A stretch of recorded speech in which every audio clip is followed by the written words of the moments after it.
Call the meeting to order. Good evening, everyone. This is the meeting of the Municipal Land Use Board of the Borough of River Edge. Today is Wednesday, August 28th, 2024. This meeting of the Municipal Land Use Board of the Borough of River Edge is being held remotely and recorded via Zoom due to Borough Council chambers unavailability and is in compliance with the provisions of the Open Public Meetings Act and associated regulations. Notice of this remote meeting was published in the Bergen Record on October 6, 2022, posted on the front doors of Borough Hall. Sorry, that date is wrong. Posted on the front doors of Borough Hall, posted on the borough's website. This notice included the dial-in and login information necessary for public participation and access to this meeting remotely. Copy of the agenda for this meeting was made available on the borough's website near the posting of the meeting notice and included the dial-in and login information.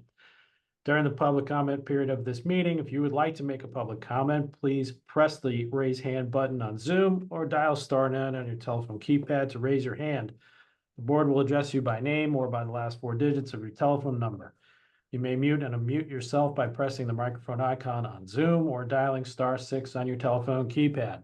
You must state your name and address clearly prior to making a public comment. With that, I'll turn it over to Steinle to call the roll, please. Thank you. Mr. Mayor is excused tonight. Mr. Caslin? Here. Ms. Boland? Yes. Mr. Merman? Here. Mr. Pfeffer? Here. Mr. Cray? Here. Mr. Kanigo? Here. The councilman is excused tonight. Mr. Gibbons? Here. And Mr. Bastide? I believe he was also excused tonight. Also present, Mr. Behrens, our board planner, our zoning officer, Mr. Dupkin, and we're expecting Mr. Costa from the engineering's office as well. All right. Thank you. For that, we one housekeeping item, we are going to have a curfew this evening of 9:45 p.m. Our first order of business this evening is under approval of minutes. First item is our minutes from our meeting of July 10th, 2024. A draft set of the minutes was circulated for the board's review prior to this evening's meeting. I open it to the floor for comments, questions on the draft minutes as presented. Mr. Chairman, I've reviewed the minutes as submitted and find them acceptable with no comments or corrections. Unless anybody else has something, I'll recommend the board adopt minutes as submitted. Okay, thank you, Mr. Merman. Any other questions, comments from the board? Okay, there being none, I'll look for a motion to approve the minutes as drafted. So moved. Thank you, Mr. Gibbons. Is there a second? Oh, I'm sorry, Mr. Gibbons was absent that meeting. Oh, sorry. So moved. Okay, I've got Ms. Boland. Second. Thank you, Mr. Craig. And Mr. Cray was also absent. That's right. I was trying to. So be Ms. Boland is a first, so I need a second either. Second. I got Mr. Pfeffer, you were there. Okay, first on the list. Okay, all in favor? Aye. Aye. Any opposed, any abstain, other than those already noted? Okay. Our next item this evening, also under approval of minutes, is our minutes from the July 24th meeting. Draft of the minutes was circulated prior to this evening's meeting for review. Open it to the board for comments and questions on those on the draft circulated. Mr. Chairman, likewise, the same. I've reviewed the minutes and find them acceptable with no comments. Unless another board member has something, I recommend that they be accepted as submitted. Okay, thank you, Mr. Merman. Any other comments, questions from the board? Okay, there being none, I'll look for a motion to approve the minutes as drafted. I believe I was at that one, so. Yes. Yeah, you were at that one. Okay, got a first, Mr. Gibbons, and I think I got a second from Ms. Boland. All in favor? Aye. Aye. Any?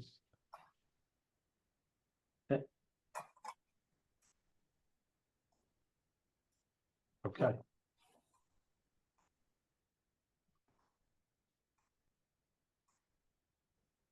All right, we will move on now for our next item this evening under memorializations.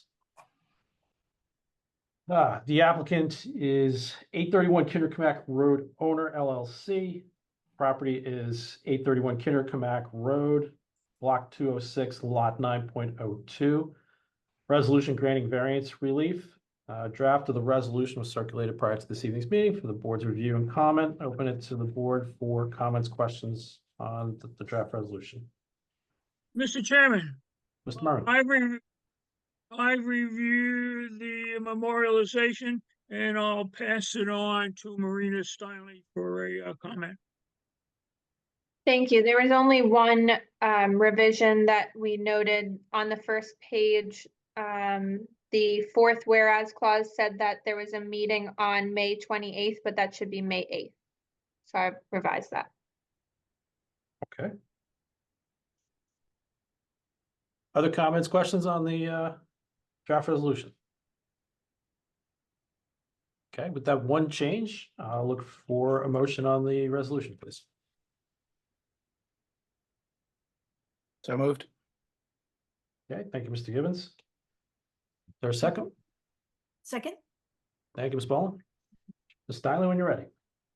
All right, thank you. I'll only call those eligible to vote. Mr. Caslin, Yes. Ms. Boland, Yes. Mr. Merman, Yes, Mr. Pfeffer, Yes. Mr. Cray. Yep. And Mr. Gibbons. Yes. All right, the motion passes. Okay. Thank you all. We're going to move on to old business. The applicant is Sweet Spot River Edge LLC. The property is 75 Route 4 East. This is block 1415, lot 1.01. Application proposing operation of a Class 5 retail cannabis dispensary on the premises. Before we get started, if I could ask Mr. Alter, would you mind contacting Mr. Costa's office to see if somebody is going to be joining us this evening? I see Rob in the attendees and he's going to be joining as a panelist now. Oh, okay. Yeah, he had told me he was going to attend. All right, great. That's fine. I just don't want to get too far down the road without somebody from his office being here. There he is. Good evening, Mr. Costa. Sorry about that. I had trouble connecting and I have very little audio. I don't know why. That's all right. We've had a couple of people got shoved over to Okay. You guys can hear me, right? we can hear you. Yeah, Very good. All right, Okay. thanks, Jimmy. great. So with that, I will turn it over to the applicant's attorney, Mr. Gilson. Good evening. Good evening, Mr. Chairman, members of the board. My name is Matthew Gilson, again from the law firm of Murphy, Schiller and Wilkes, on behalf of the applicant Sweet Spot River Edge. We are here tonight on a continuation of the application. As you'll recall from the last meeting, the board requested more details on the signage. We submitted a new and more detailed signage plan. We'll have some more testimony regarding the generator, which we have more information on. And then you'll hear from our traffic expert, who we did not call at the last hearing, Mr. Intindola. So at this time, I would like to recall Mr. Blake Costa from Sweet Spot to review our new signage plan. We also have Madison Hill from our architect, but Mr. Costa, I believe, can explain the signage in more detail. Okay. Thank you, Matt. Thank you, Matthew. Mr. Chairman, is it all right if I share my screen? Sure. Thank you. And then just Ms. for the Steinle. record, Mr. Costa is still under oath tonight. He was previously sworn.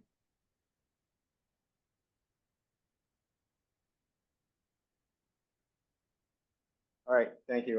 For the record, this is part of the applicant's revised architectural plan set that was submitted to the town planning office. These are the revised renderings of the exterior. We're going with one sign. We hope these renderings provide a better view of what it would look like day and night. Any I'm sorry. questions on? Go Both ahead. of those renderings were previously submitted to the board. Yes, those are submitted on the last packet. The next screen, we'll stay on this screen. So we did do a revision and Gilson, this revision, should I record it for the, mark it for the record with Is this, Marina? is this what we were, was this in our submission package, or this is a rendering of what was in our submission package? This was in our submission package, but the next, screen I'm gonna show was the updated, plan set that showed one more detail as far as the sign dimensions. That's not in the plan set. Then we'll have to mark what's in the, not in the plan set. Okay. Okay, this will is- be exhibit A8. A8 is revised architectural renderings of the exterior elevations to include details on the signs, distance protruding from the building. And just the date of that. The date of that is 8/27/2024.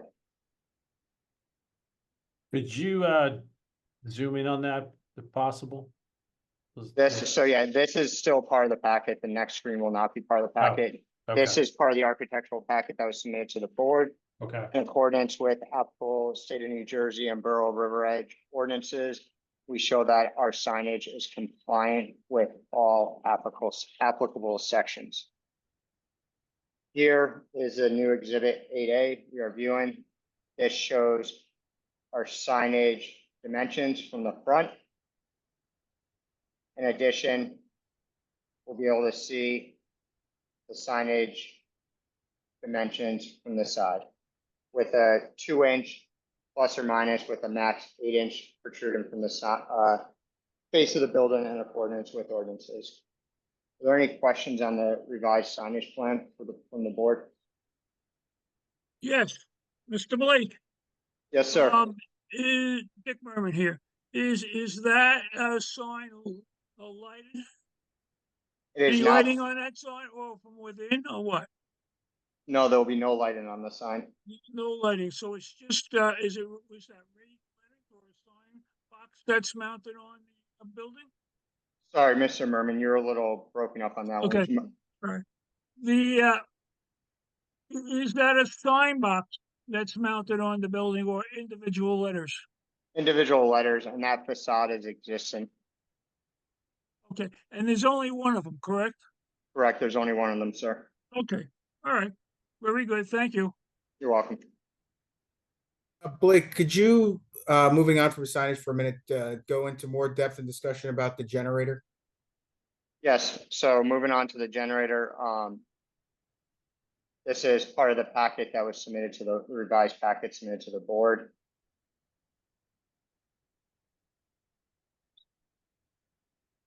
Please bear with me, the sharing of this stream on Zoom is not being user friendly at this time.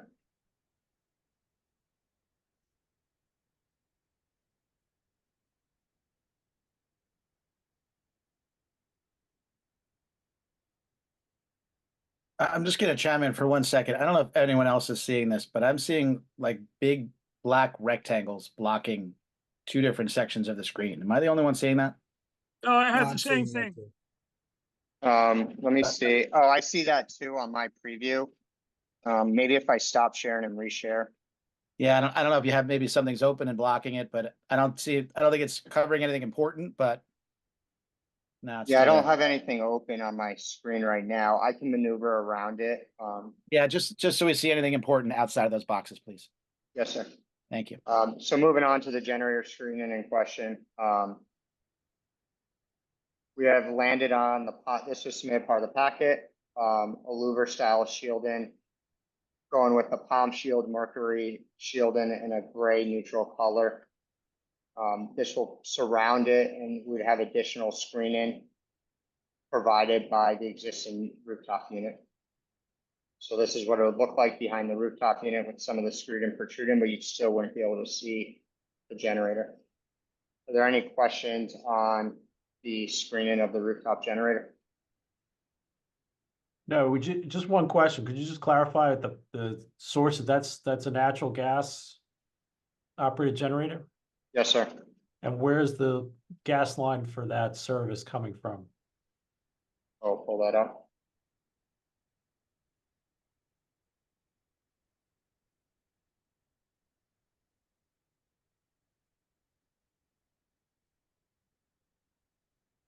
So I split the plans up into different screens for ease of sharing in a second.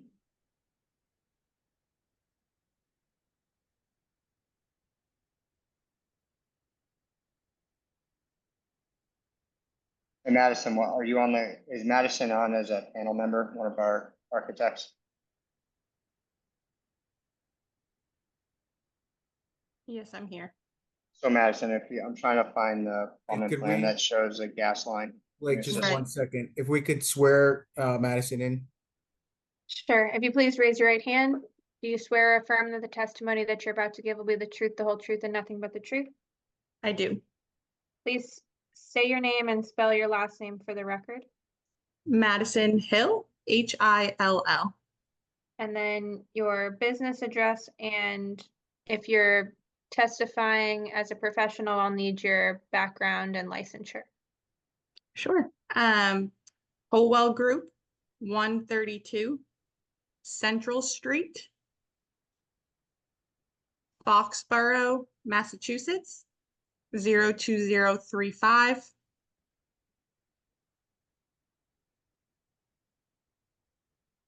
And you're a licensed architect?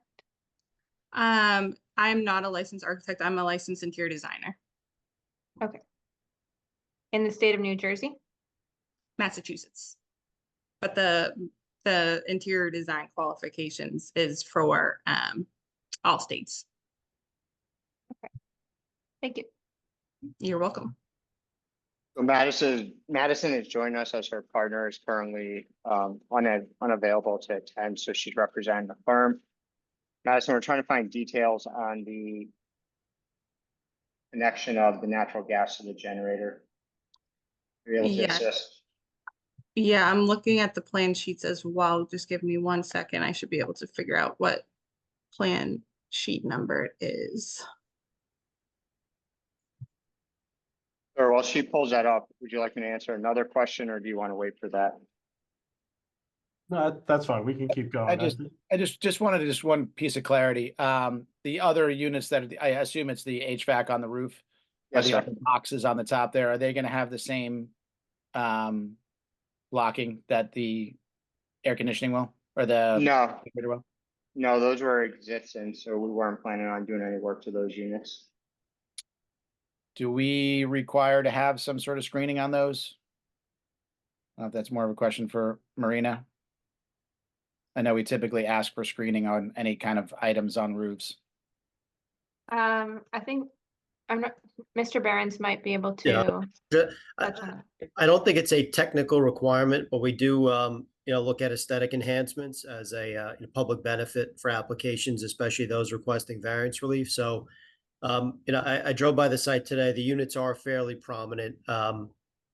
Whether or not the board wants to ask for or require the screening is certainly up to the board. I don't think it would be a bad thing, but on the other hand, sometimes screening could go the other way and almost becomes more obtrusive. So these units appear to stick up well above the parapet that's there. I want to say maybe like at least 6 feet. It seemed to be. So the question would be, does some amount of screening around each unit make the situation better or worse? I do have a street view up, which I could share, for 10 seconds if that helps the board. Let me do that real quick, not to belabor the point. Just bear with me real quick. Mr. Gibbons, as the applicant, that's something we're willing to commit to on the record and testify to that. If this board would like to see similar louver style screening apply to all units, that's something I would be more than happy to testify to tonight. I would make sure to do that. Okay, and I'll defer to our professionals. If Mr. Behrens doesn't think it's necessary or will be of benefit, I'm just bringing it up. I'm not sold on it, but we just want to make the building look nice. As I'm sure you do as well. Yeah, I mean, if you could see my screen, this is what it looks like. These are the two existing units. Obviously, the one on, we'll call it the left or the south, is more prominent. They did look a little maybe rusted when I was driving by, but I was, going 35, however fast I was going. So didn't get a great look, but they stick out. It's up to the board, not required, could be an enhancement. They're screening the generator anyway, and the applicant's offering it. So. So, sorry, sir, go ahead. No, is that rear unit also part of your servicing your premises? Or is that servicing the office behind you? No, that's servicing our premises. So they both are, okay. Okay. Like, I would like to at some point come back and discuss your window screen, glazing and the security of stuff when you get a chance, when you finish your signage. All right, for the Right. signage, you know, as far as the screening goes, I think we can make a proposal. I agree with you that it could use some aesthetic enhancements. So maybe we have 3 sides that are visual from the road. A commitment to doing a louver style economic palm shield around the perimeter to enhance the screen, so it doesn't look like we're just boxing in stuff and we have 10 different boxes up there. Mr. Givens, would you find that acceptable and achieving the Yeah, desired outcome? I didn't have a strong opinion on any of it. I would just, if we could make it look just better from the street, I think it's better for everyone. If that's easier and a better aesthetic, I'm all for it. That's fine. And But I then, mean, my colleagues would have an opinion as well, potentially too. if there's any strong opinions to the board, or if you'd like, if the board would like me to go one way or the other, I'm more than happy to entertain it and testify to that. Yeah, I mean, from my perspective, I think it, to the extent it keeps things consistent from an aesthetic standpoint, I think it's beneficial. I think it makes sense, but obviously don't want to make it, to Tom Burns' earlier point, actually doing it, if it makes it look worse, obviously don't want to do that either. So maybe it may be a field condition that you can look at in the future. I open up to other members of the board too, see if there's any other strong feelings on the issue. Okay, so why don't we continue then on your testimony on the revisions on the plans here? I don't know if you have an answer. Do you have, were you able to find an answer on the gas line? I do, I'm pulling it up, right now, a second. Yeah, plan sheet M 6.0. Blake. Just reshare.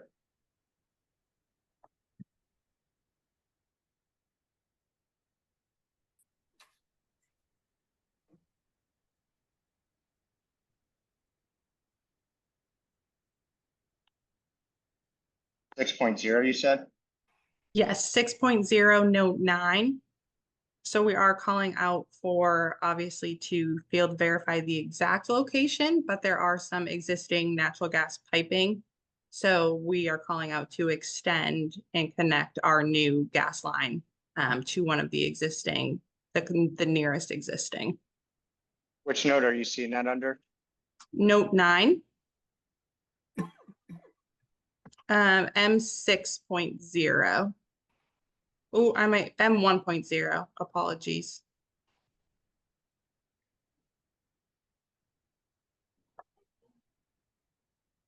So that new generator is in the center of the plan in note 9. Yep, top right. There you go. And that's coming from, this is part of the revised plan set that was submitted to the board for this meeting. So we're looking at M 1.0 note 9, answer the question about how the natural gas generator is being fed.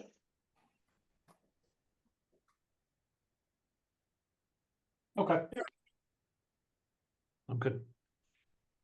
Have you confirmed that there is gas within the building? Yes, sir. There is, okay.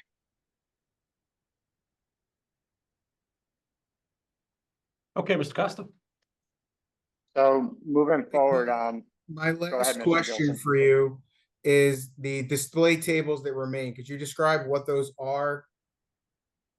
yes, so those display tables will not ever contain any cannabis product. Those are gonna contain empty dummy packaging that just shows the product that's available. So we'll never have cannabis product displayed in those tables. Yeah, I'm not sure how that, obviously defer to the board professionals as to whether that makes a difference as to the variance relief sought, but I just wanted Mr. Costa to qualify that. I have no further questions at this time for Mr. Costa and open them up to the board for questioning. Okay. Mr. Costa, could you just stop sharing your screen just so we can Let's go back to, There you go, sir. Thank you. Okay. Questions from the board, or actually, let me start with the professionals. Start with Mr. Behrens. Questions for the applicant? Yeah, so just to start with that last topic of the display tables, I think the way the ordinance was written, there's a series of conditional uses for the cannabis retail establishment. And I think the provision talks about just the display of cannabis in the retail area. So even though they're not proposing it in the tables, I think there was some sort of display window or bar. I mean, personally, I don't object to, I'm just, the way the ordinance is written, I think it says display of cannabis in the retail area. So it's, whether it's on a table or a window or whatever, I think, I don't know, can the applicant address that? Are you still proposing that window with the cannabis where you can see the, the various products in the bar? Blake, Go ahead, Mr. Gilson. can you address that issue? As to what Yeah, exactly? so the Bud Bar itself has been, the actual physical Bud Bar that we proposed originally will not be in this facility. We'll go ahead and move forward with a digital Bud Bar that'll allow people to see the cannabis product, as 60% of packed flower makes up your sales. They'll be able to see the product that they're purchasing as they use that as a purchasing decision to make their purchasing decisions, to see what the product looks like. So the product won't be on the floor, it'll be visible on the screen for a digital Bud Bar. Would that be acceptable, Mr. Burns? I think that would alleviate the concern. Again, it's Yeah. not a personal concern, but yeah, I think that would be the one thing. And then the final issue pertains to signage. So the wall sign, the building mounted sign complies. It's on the front of the building.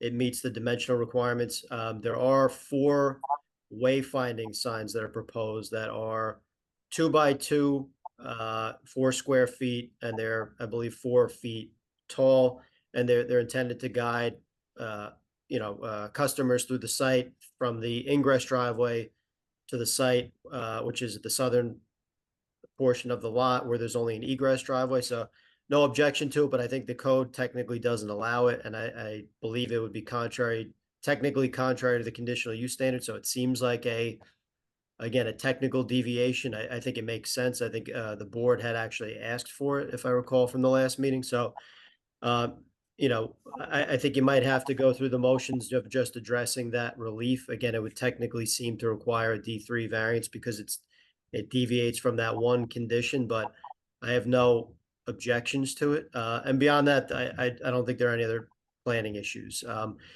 We did have a question about parking, just to square away your numbers. I think you have sufficient parking for the use, at least around the building, but the question that I had was, there is a rear real estate office that's going to remain, and it didn't seem like there was any parking allocated to that use. So if somebody could just address that. So, Mr. Burns, both those questions are going to be answered by Mr. Dunley and Mr. Intandola. All right. Apologize if I jumped the gun. So I'm good for now. No, Thank you. no worries, but they are prepared to address both of those issues. And we had, I don't know if the police chief is on, but I know that we had discussions with him and he was on board with the plan. Very good. Thank you. Okay. Mr. Depkin, questions? Yes, thank you, Chairman. Mentioning the emergency personnel, were there any comments from the fire department? I do not believe they were fired. We received a report from the fire department. Mr. Alter, I think we Yeah. did Yes. share, We did. we did share the plans with I don't know if they received the revised plans, if there were any comments that. Yes, there were no comments from the fire department, Okay.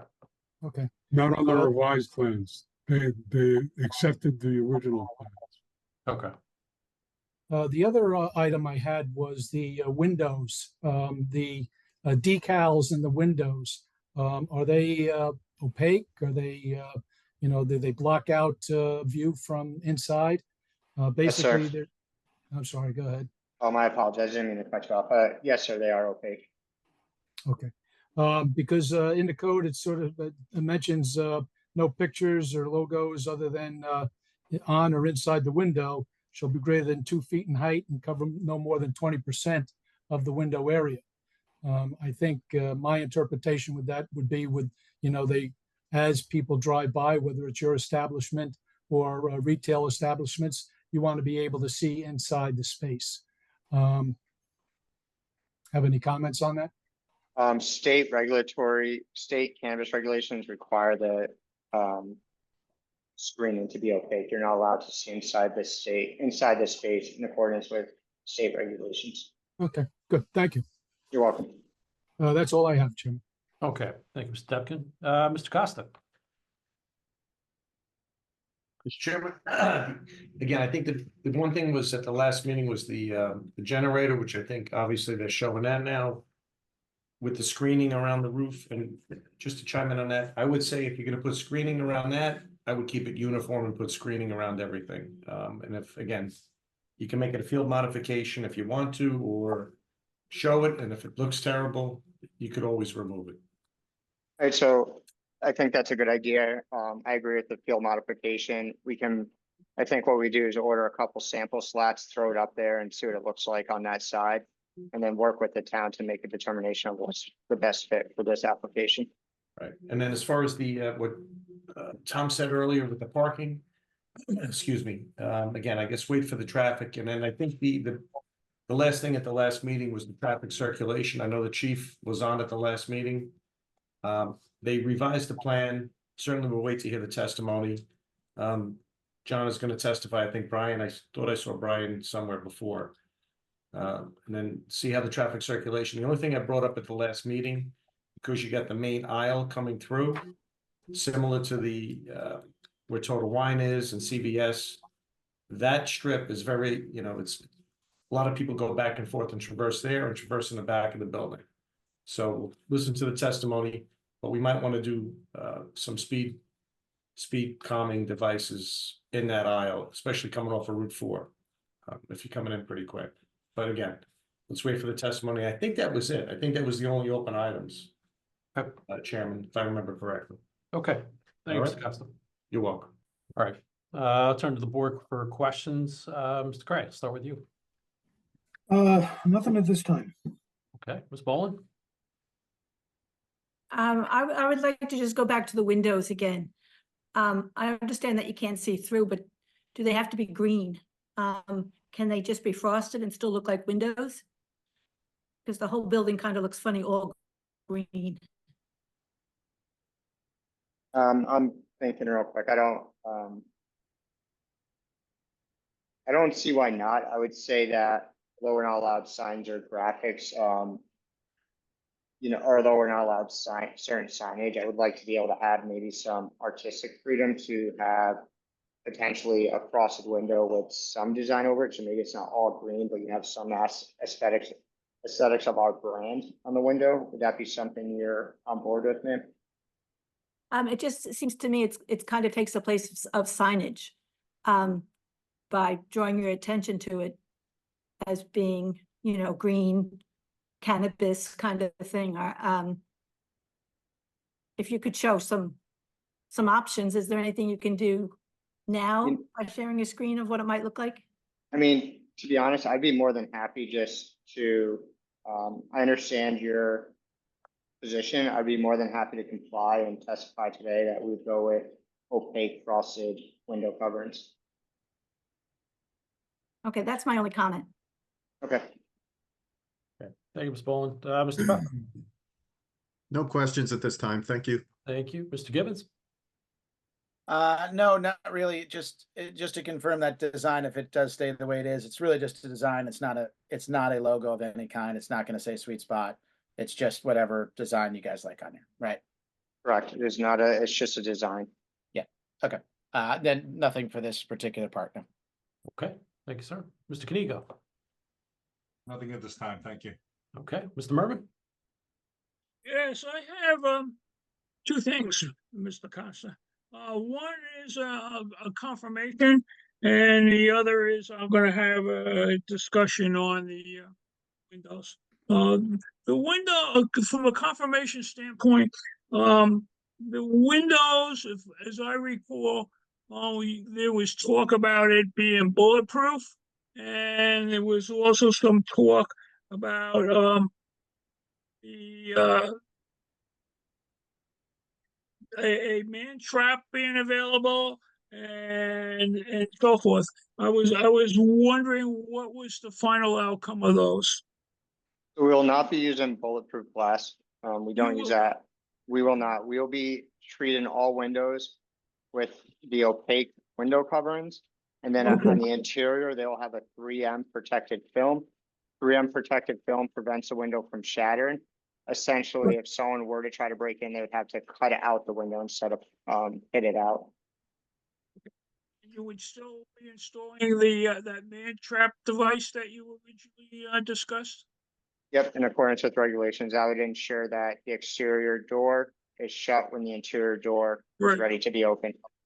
Okay. From the standpoint of the decoration or the opaqueness or what have you on the glazing itself, I noticed that your architectural drawings referred to details that design would be by the general contractor.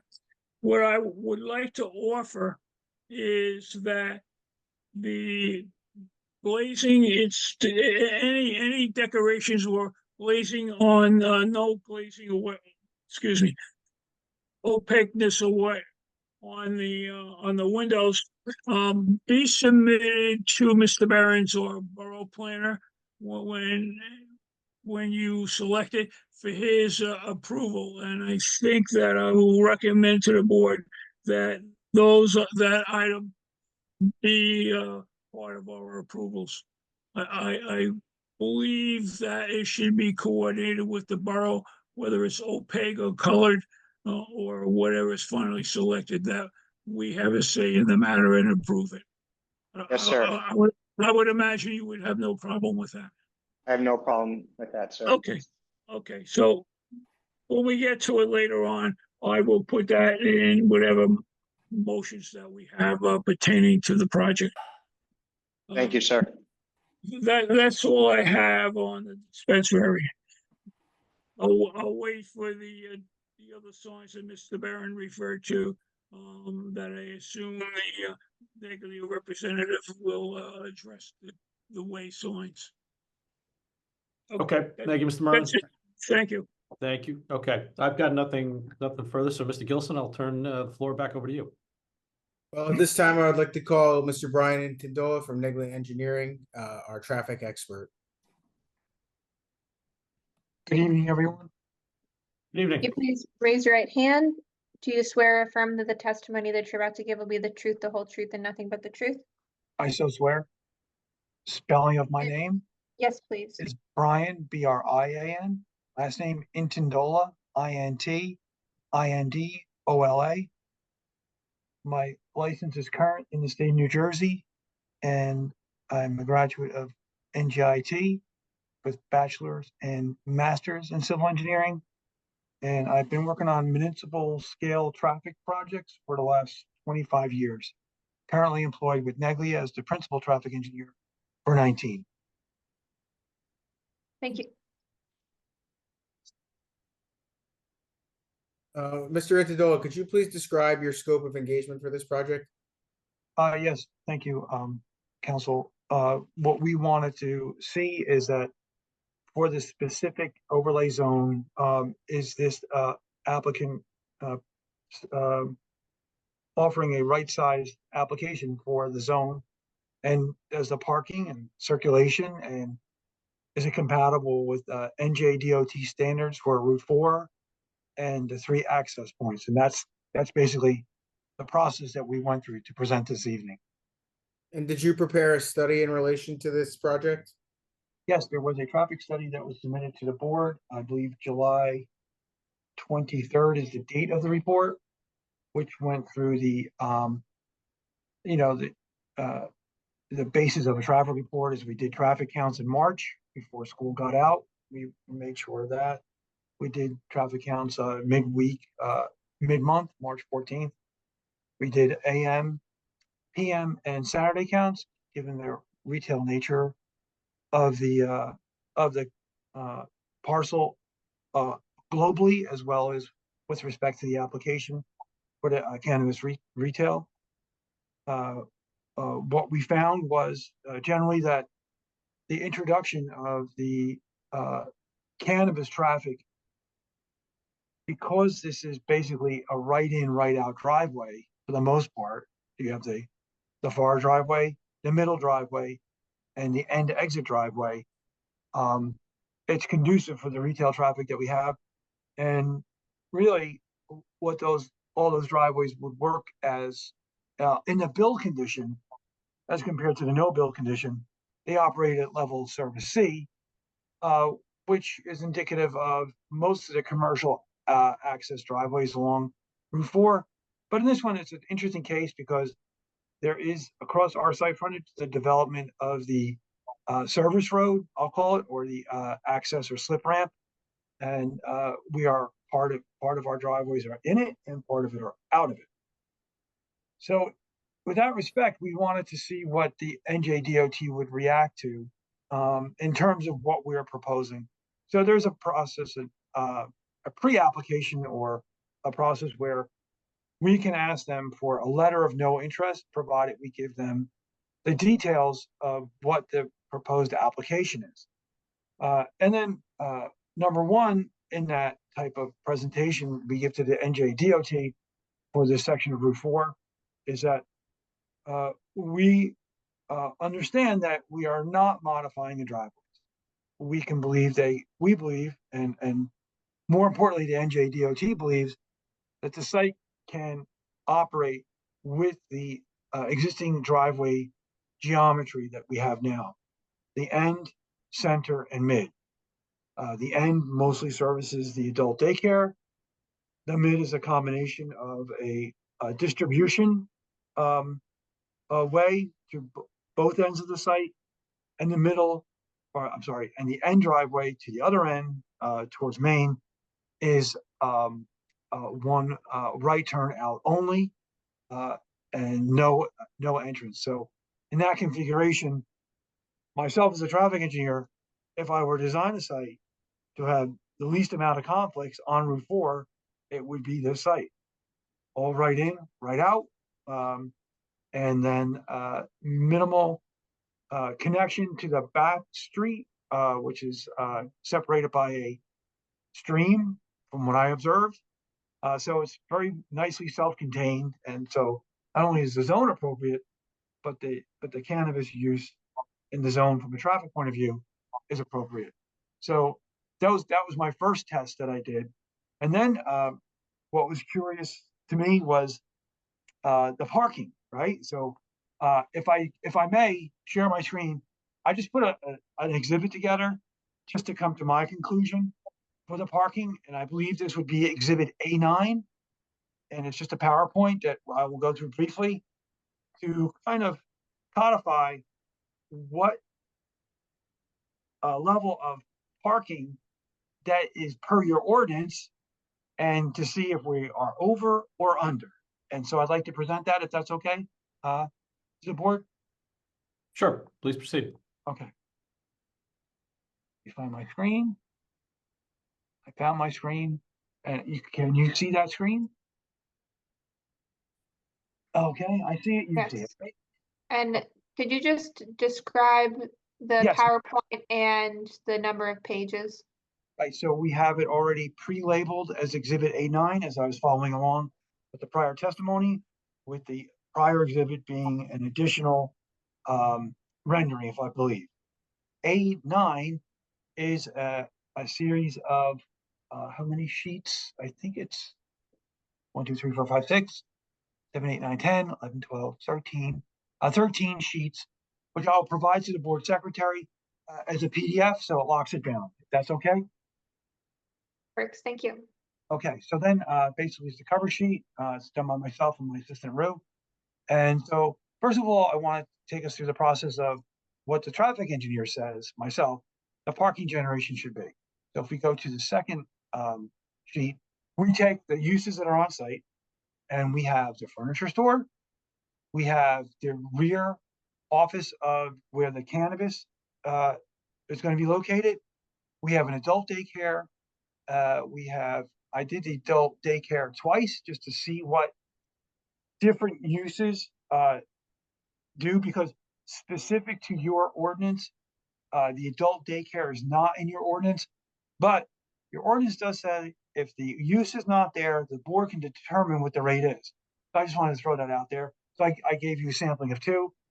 And in the end, when I looked at weekday parking demand for slide 2, it's 43 spaces that are needed to be demanded for the build condition.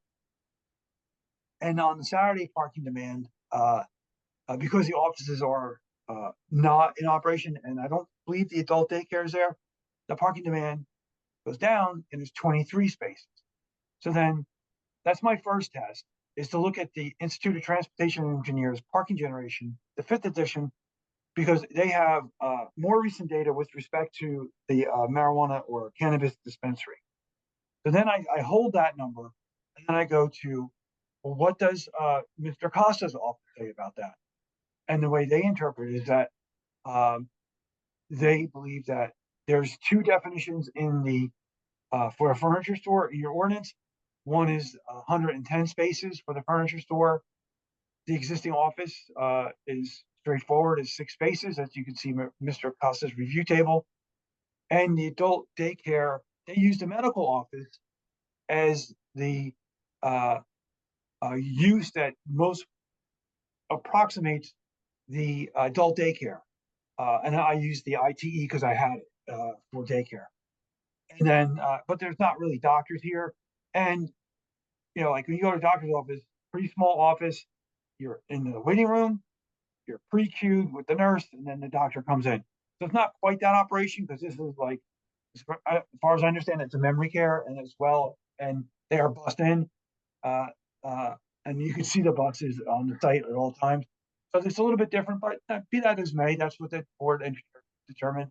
And then there is your ordinance of the cannabis dispensary proposed, 18 spaces per the square footage that's presented. And I believe we are at 21 spaces for that. So per the board engineer's determination, it's 219 spaces using the best available uses that they can apply, right? So then I go and then I went back in and I looked to see what other definitions that you had in your ordinance for parking. And if we go to your off-street parking requirements, there's a furniture store rate that is 1 space for 600 square foot, which equates to 32 spaces. I used office building for the adult daycare, 1 per 250, which is 34 spaces, because, you know, maybe the adult daycare is not there all the time, you know, but we use that in the context of what you have for River Edge's definitions. Again, the office space for retail office is, I'm sorry, the residential real estate office or real estate office is 6 spaces, and the dispensaries for your rate. That, if you look, that is supported by your code as 90 required spaces.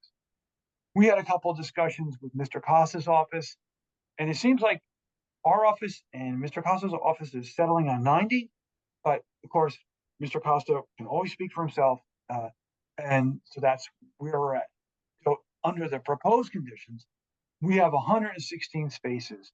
So we believe if we look for the ordinances that are available to be used, we believe that the 90 spaces are required for this 3 bundle plaza in its totality, and with the carve out for the 21 spaces that we have for our site plan for the cannabis.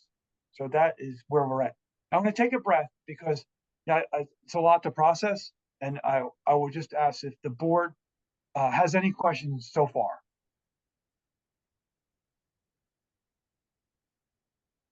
Any questions from the board at this time? Okay. What's creating the largest deviation between the original 100, what was the first number? You had 100 and, because you're showing, yeah. Right, so if you go to, I don't want to cut you off. Yeah, that's what I want to see. Where's the biggest delta? The biggest delta is the, so the ordinance I think the delta is created because there is not a definition for adult care center in your ordinance, right? So, rightly so, your board engineer said, well, the closest match I have in my ordinances is medical office. The adult daycare is not really a medical office, but it's really a daycare. Age irrespective, people come, they're taken care of, and then they go home, right? So then going back to this slide, there is a specific adult daycare in the ITE, the Institute of Transportation Engineers, which serves as the basis of a lot of definitions for ordinances. And what we as the traffic engineering community is 19 spaces. So that's a pretty big delta right there. Right. 19 versus 85, right? It looks like the biggest delta is in the furniture store. Yeah, and then you go to the furniture store. You have two ways of doing the furniture store. One is so if you apply the retail store, which is what this is, right? For the furniture store existing, it would be the 110 spaces. But going to the other slide, you have a specific furniture store definition, which is what this is one space for 600, which to me makes sense because, traditional furniture store, while they're still in existence, based, because there's different ways of buying furniture now, is one parking space for 600 square foot, because you have a lot of area for couches and sets and all that. So you have like all these mini living rooms as our shared experience. So that furniture store is another big delta. One is a hard retail, which is how Mr. Casa's office looked at it, which is 110 spaces. And then you have the 85 spaces for the adult daycare. And we believe it's less. And I just think it's just due to a lack of what is the best definition to apply. And we've talked to, I think it's Mr. O'Donnell in Mr. Casa's office, and he can correct me. And I think the sentiment was that we are converging on 90. So that's where we are right now. There's 90 required spaces. And then, okay, go ahead. No, go ahead. Finish. Okay, so now, if any other board members have questions, please. I just have one other question. And I'm not sure if you'll be the person that can answer this or somebody from the organization, but what's the typical throughput on customers? I mean, when we're looking at the dispensary, we're saying 6 spaces for customers, which I'm assuming means that we're anticipating that kind of maximum population in the store is going to be 6 carloads worth of people. That's probably 6 individuals, right? I'm guessing that at peak times you're getting more than 6 people in the store. So I can answer that question in the context of what the NJDOT experience is with cannabis retail in New Jersey on the state highways, right? So if I go to that, the trip generation, if you don't mind, I'll go down to trip generation. Okay, so now here we have ITE, Institute of Transportation Engineers Land Use. If I can zoom in, I will. I anticipate as a traffic engineer that on a weekday morning, there'll be 17 total trips, 9 in, 9 out, 15 and 15 on a weekday evening peak hour, 30 trips, and then 23 and 22 for 45. And we have a parking supply, almost self-contained, but for what we need to do, we have 21 spaces. So the 45 in that peak hour that the NJDOT accepts says I can almost do like a 30-minute dwell, right? Because I have 22 times 2 is almost 45. So I have a half-hour dwell on the parking, which seems to be more than generous. Does the 21 include the employees? Excuse me? Does that 21 include the employees? The 21 includes your parking rate, and your parking rate per your ordinance would include the employees. Right, you're saying you're getting 23 trips per hour. So, but X number of those spaces are already gonna be used by the employees, correct? Yes, and that's why you have a specific parking ordinance based on the square footage that anticipates both employees and patrons. That's usually how you wire a parking ordinance. Okay. So that's and this is what we submitted to the NJDOT, and they did not have exception. I just wanted to go back to one thing. I wanted for myself is to see now.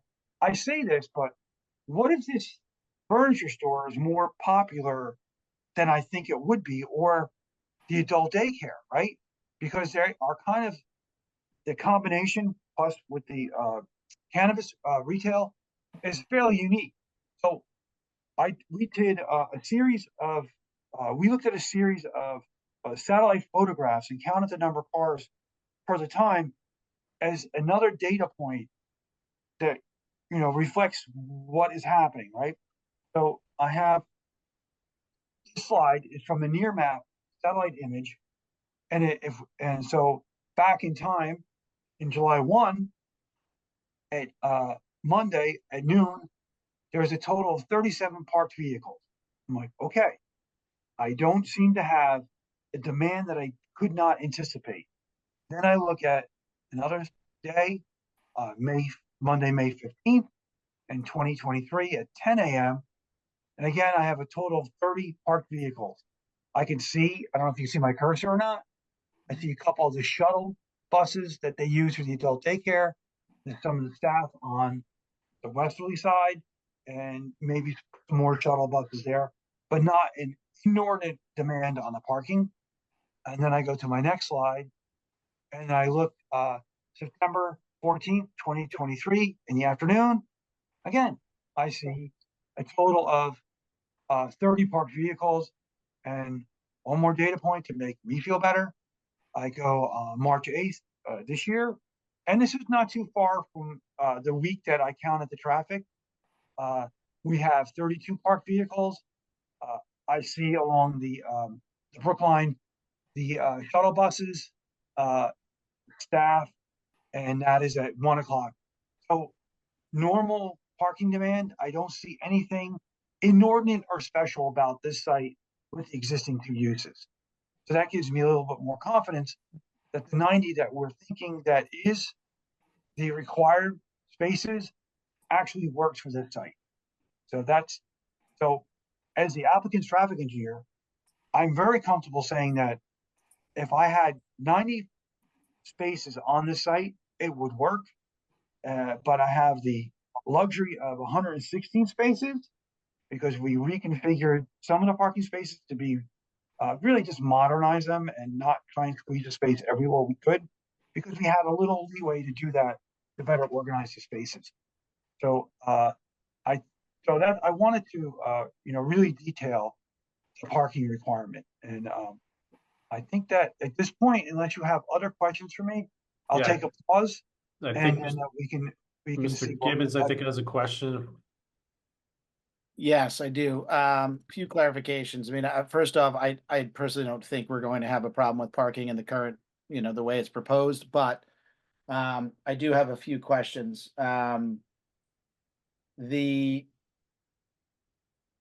So I think you could potentially have an issue with the parking on the portion of the property where the dispensary will be. And I don't know if this is a question for you to answer or the applicant, but could you have your employees parking behind, I mean, we'll just use this example right here. The spots behind Ethan Allen, I don't see ever being used in your pictures. Now, obviously, this is only a few snapshots. Right. Could your employees park back there and leave all of the spots around the building, around the dispensary building for customers? Right, and that's the manager's dream of any retail, no matter what it is. You guys need to park over here, and we can, because we do have that luxury of those spaces. So I believe that you're, as a board member, I think it's a very astute observation. They are never used, and they should be used for their retail use, for their incoming cannabis retail. So I think that's a proper accommodation, and I think they should work towards doing that as well. I would like to see it more required because I'd rather see the customer parking next to the building than walking whatever 200 feet or whatever that distance is. Yeah, understood. If you don't mind if I can jump in, this is Ben Herbst from Sweet Spot here. Mr. Gibbons, that is our intentions. We've already talked to the landlord about that. He's agreed that that parking is always underutilized, and truly, even besides these pictures, I've been to the site at least 20 times. There's never more than a few cars in the back that are mostly for the deliveries of people for the memory, adult nursing facility. We have an agreement with the landlord that we can put all of our customer parking in that area, which would allow all 22 parking spaces surrounding the building purely be for customers, even though that is significantly more than is what required by the municipality to have for parking for customers. We went ahead and got ahead of that potential issue and made sure that we will be allowed to have all of our employees park in the back, and we'll have more than enough parking for customers surrounding the building, which will not impact anything with Ethan Allen nor the other business on site. Okay, perfect. Because I know you say this is the amount that you should get on a typical day, but you're going to have a day that you get a lot of people. You're going to everything we do is about averages, and you're absolutely right. Yeah. Sometimes it can all come in at once, or sometimes it's going to be out through the whole day, but we wanted to get ahead of that potential issue, and that's why we discussed it with the landlord. He's already agreed to let us do that. Okay, perfect. So if I could just follow on that one point. Yep. Did the landlord also agree to move the 2 dumpsters that are currently blocking that drive aisle? I believe that in our last site plan iteration that we rearranged the dumpsters to make more sense. And I believe that we had testimony that specifically the incoming cannabis retail did not need the dumpster because they were going to have their cleaning service take care of that.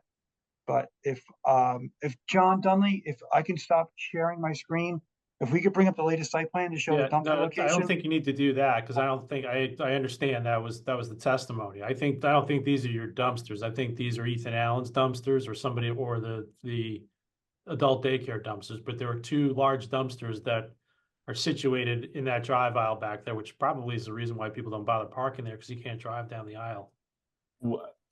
If it has nothing to do with us, obviously we don't have like the right to say or what we're going to do or what not we would do, but we will work with them. We will work with the neighboring tenants to ensure that it makes sense for everybody there. And we have a good relationship with the landlord. So I don't foresee that's going to be a problem. I don't think that they are going to intentionally block off the overage parking. So we'll work with them to make sure that this should not be an issue. Yeah, that's just as long as it gets addressed and they're located in an appropriate manner. I think that'd be fine. Right. I believe that the dumpsters just drifted in that space because they could, because there's not a demand for it. They need to go back where they belong. Well, they were clearly just dropped there, and I'm Right, not saying exactly. it's probably somebody, whoever the dumpster company is probably just coming in. It was just easy Right. because they could just locate them there and not have a conflict trying to More- clear them out on a regular basis. So I think it's going to require, now that this is going to be your premises is going to be occupied, I think there's got to be some level of coordination with the landlord to make sure that operates efficiently without conflict. Right, and absolutely, and this is when the board has that opportunity to make those comments to clean up the site. Thank you, Chairman. So I just still had another question before we move on. So going back to the calculations that you were discussing with the adult daycare and using that ITE number instead of a medical office. My concern is with any business in town, they don't all stay there forever. So I guess, I don't know if this question is for Mr. Behrens or Ms. Steinle. I assume that property is zoned medical. And what would happen if that tenant leaves and, a regular doctor moves in there? Would we be able to tell them that they don't have enough parking? Or, if we're using this calculation for this particular use of this building, would we potentially have a problem down the road when a doctor wants to move into that space or, some similar type medical office? Right, and just to set up that response, we did do the ITE parking generation for a medical dental office with more recent data than your ordinance. And based on the ITE data for land use code 720, it would be 22 spaces. Where was there an For that- 85 number on another screen? Was Go that back to screen, that one. for an Acosta calculation for the doctor, the existing medical office, 2 for each doctor or dentist, plus 1 space for each 100 square foot of gross floor area, 8,500 square foot divided by the 100, get you 85 spaces without including the number of doctors. That's how Mr. Costa's office. Okay, so then maybe this is a question for Mr. Costa. Is that the number that we need to stick to as a borough? And could this come back and bite us Well- when well, that here's the changes thing. to a dentist office? Well, again, we didn't make this up, so this is out of the ordinance. So the ordinance, and I think Brian said it earlier, has a provision that says that the board can reduce this if they want or increase this depending if that use isn't specific in the ordinance, which there's not too many things in the ordinance as far as it, and you got to try to push something in it to make it play. But I think more important is this. There's a furniture store. There's an adult daycare existing. There's a retail or rather an office building behind this, and you got this use. All of those 3 uses are currently occupied and doing their thing, so to speak. The question becomes, more importantly, so I think you're getting 22 parking spaces, if I remember correctly, that are going to be assigned to you guys. Per the site plan, I think it was 21 for our most recent site plan from Neglia. All right, so 21 parking spaces that are going to be signed, I guess, for your use, or? They will be designated as our spaces, yes. Okay. And then the only other question, saying park behind Ethan Allen. Are those assigned spaces by lease? Do we know that or don't know that? We, sorry, this is Ben Herbst from Sweet Spot again. We are in communication with the landlord. He's allowing us to put our employees in that back parking lot. We've already discussed that with him and there's no issue there. Okay, but all right, so are they going to be signed for your employees only? They are not assigned for us. The only assigned parking is around the building. However, because the lack of use for the history of this building in that overage lot, he is allowing us to park there. It won't be assigned parking, but we will be allowed to park there for our employees. Is Phil White is he still the owner? Yes, and I speak to him every day. Yep. Okay. Here's the thing, when you have 3 buildings on one side and you have parking. And basically the furniture store Ethan Allen is not that busy of an establishment. High-end furniture, not very busy. The daycare, we've never had an issue with that over time and again, but some of these things could change over time. And I think that's where the concern comes. So if the 22 parking spaces are dedicated to you guys and you can exist in the 22 parking spaces, that's all you have. And I think, Brian, the question becomes, is that sufficient for this use? And The other uses, if right. the other uses go out and they're gone and they change, they'll have to come back to this board. And that's what I would put in any resolution of approval. And hopefully they hire me because I can justify the 90 spaces. That's okay. But, but that's not to be facetious, and I was, in all due respect, I think that what Mr. Costa is saying is that should another applicant come in for a continued certificate of occupancy, they have to explain to the board what they're going to do and what their parking is going to be. Mr. Costa, do you have an issue with this? Well, here's the only, let's go back in time. Let's stay on Kindercamack Road, even though these 2 sites are completely different. Kindercamack Road, there's restaurants. There's an office building with a daycare in it.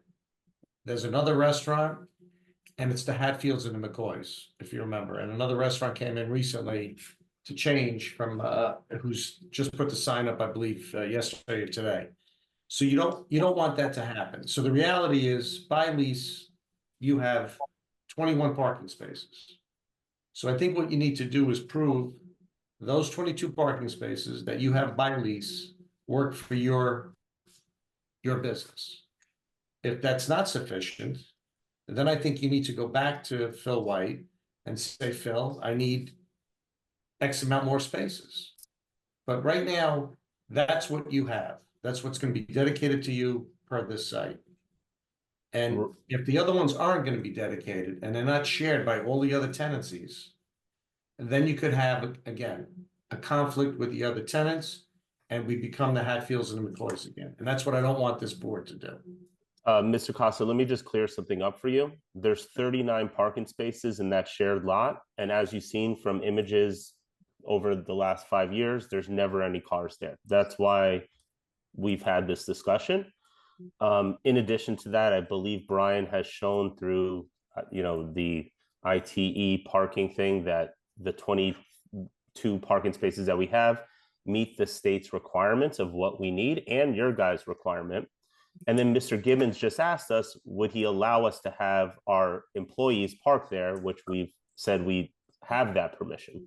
So we have the ability and we meet all the requirements from the state and the municipality with the 22 parking spaces that we have for our specific use. However, just to get ahead of the issue that Mr. Gibbons brought up, and we want to make sure that this never causes an issue, that's why we brought up that overage lot. But that overage lot is never used, it's underutilized, and that is why Mr. White has allowed us to have our employees park there. I understand everything you just said. I don't think that's the issue. As it exists today, with the uses that are there and you coming in, I agree. There's more than ample parking, in my opinion. If those uses change, the question becomes, you have X amount of parking spaces per your lease. Forget about the other ones. You don't have it in your lease. You really, other than a handshake, you don't have the ability to go there if he decides to then give those spaces to some other use in those other buildings. So the question becomes, you're your own island and you need to make it work on your island. And if it does, and I think that's the testimony, correct, Brian? Yes, we believe that, we did extensive research and also we're seeing, just to supplement the testimony, that we're seeing that as the market gets not saturated, but as it is not so much a novel use, I believe New Jersey is on the verge of 110 retail cannabis outlets as it goes towards the next level of corporate structure, a little smaller. As that parking demand is abating globally, as well as what we're experiencing in Bergen County. So I'm very confident that the 21 spaces that we have on our site plan, or 22 assigned per lease, is sufficient for this use with the other shared uses that we have. I think it works well. Okay, but again, as far as the shared, right now you have per lease 22 parking spaces, correct? That as per your words, yes. Per lease. So forget about the sharing part of it, because in essence, you might not, other than a handshake, you might not have the ability to share those other spaces. Right now you have 22 parking spaces. And as long as those amount of spaces can handle what you're doing, and you have your stuff up. So you're saying you need 6 spaces because of the size, and then 1 per the 12 employees, you need 18 parking, you have 22, correct? Right. Okay. And and based on what I'm seeing, this site does not need more than 22. Right, that's what. It doesn't need it. And that's what they have wired in their lease. I don't think you're going to get the Hatfields and McCoys, because we are, as you said, self-parked as an island with 22. Right, and that's perfect. That's perfect. The only other thing, and again, maybe it's I screwed up a little bit. When the daycare came in, I don't have that resolution, so I'm not sure exactly what the board approved back then. And that could tell the tale on what happened with that use. How many were dedicated to the daycare? Right, and because all other uses that you have best fit are very aggressive parking with respect to the daycare. Right. Right, yeah. I don't, like, if you were to go back probably to your resolution for the adult daycare, it's probably per resolution, but in the review letter, I believe you went back to the default, which was your best fit in the ordinance. Well, like I said, I might be a little remiss that I didn't do that, and I actually, on the record, I texted Tom just now early to see if he has a copy of the resolution. He doesn't have it, I don't have it. So I'm not sure exactly what the board did back in time, and that could tell a different tale.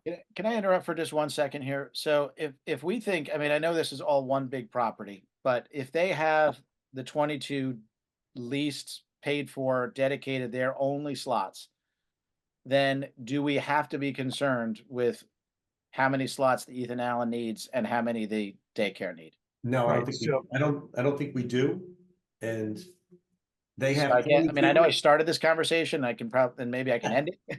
No, I You know, mean, do we have to care how many they have? But Because what they you have need at to do least- is, here's the issue, if the ordinance is saying you need 200 and they only supply 116, then there's a requirement for a variance. So whether or not that's correct or incorrect. But how much but is it because it's owned by one property and is one parcel? Correct. If I could jump in for a second, those spots are included in our lease. I've just confirmed, and we did provide our lease, I believe, as part of the application. But those overflow spots are part of our lease. So you're saying you have 28 slots then, or? Ben, can you confirm what that number is based on? We have the right to use it for our employees based on the lease. So we have the right to use it, and we're gonna have between 10 and 12 employees. So if these spots are dedicated to them and no one else is allowed to use them, do we, as you know, per our ordinance, does it matter how many slots Ethan Allen and the memory care have? so I don't want to speak out of turn, board member Givens, but I believe that if we have the 22 spaces, do we satisfy our future parking demand? I need to, I want to hear this from our professionals though. Oh, I sure, understand your side of it, but you know, from our professionals, do we have to look at the whole parcel? Or if we're comfortable that 22 spots is enough for this particular use, do we care what the other properties have? And I'd like to hear that from one of our professionals that can answer that. I'll give my brief understanding of the issue. Mr. Costa can clarify. So just looking back in my records, the original memory care approval looked like it was back in March 2015, which was during my brief stint as a board member. So I don't have the resolution, but it's again circa 2015. We could get those details to see what was allocated and discussed at that time. So per the ordinance, to answer the question succinctly, they technically comply with the 22 spaces by code.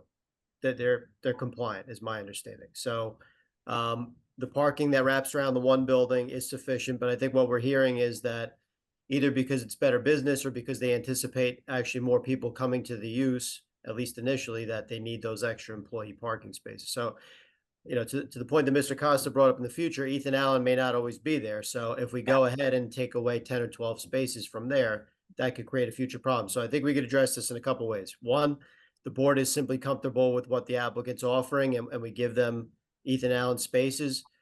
Two, there's a condition that they, you know, future tenants have to come back and the board reviews it to make sure the parking's good and you know what you're getting to avoid, you know, future issues. Or three, just, you know, keep them confined within the 22 spaces around the building and, you know, indicate that they're compliant by code and they'll have to deal with it. Right. I believe one of the applicants implied, or your attorney implied that you may actually have it in your lease. Is it explicitly in your lease that you get those slots behind Ethan Allen? Yes, it is. Mr. Herbst can discuss. He just sent me the actual page from the lease.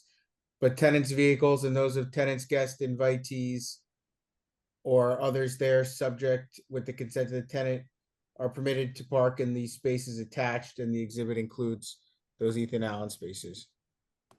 I mean, I think for me, that's enough. I don't know how everyone else feels, but it seems like this particular use and this particular piece of the property has enough parking for what they Right.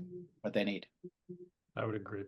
I think Mr. Barron's suggestion of, having this as the condition that future users come back to make sure the parking is not an issue, I think that makes sense as well. 100%. Okay, thank you.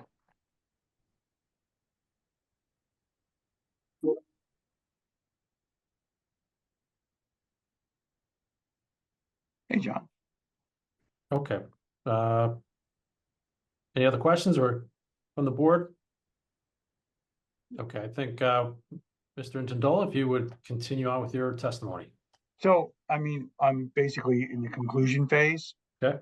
We're self-parked.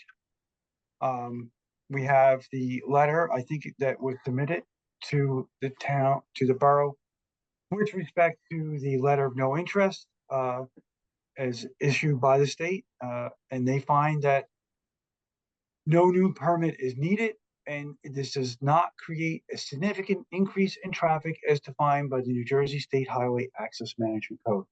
So it's not only what I say, it's what the state of New Jersey says to protect their right of way and safe and efficient use of the public highways.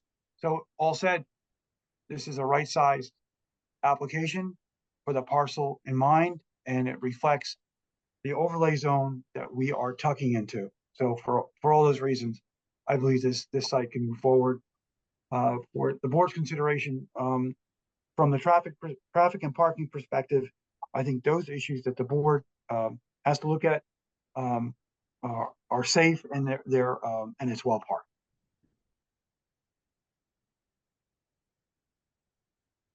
Okay.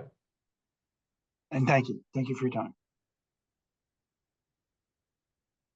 Okay, if you could, let me just, Mr. Barron's, any further questions for Mr. Intandola?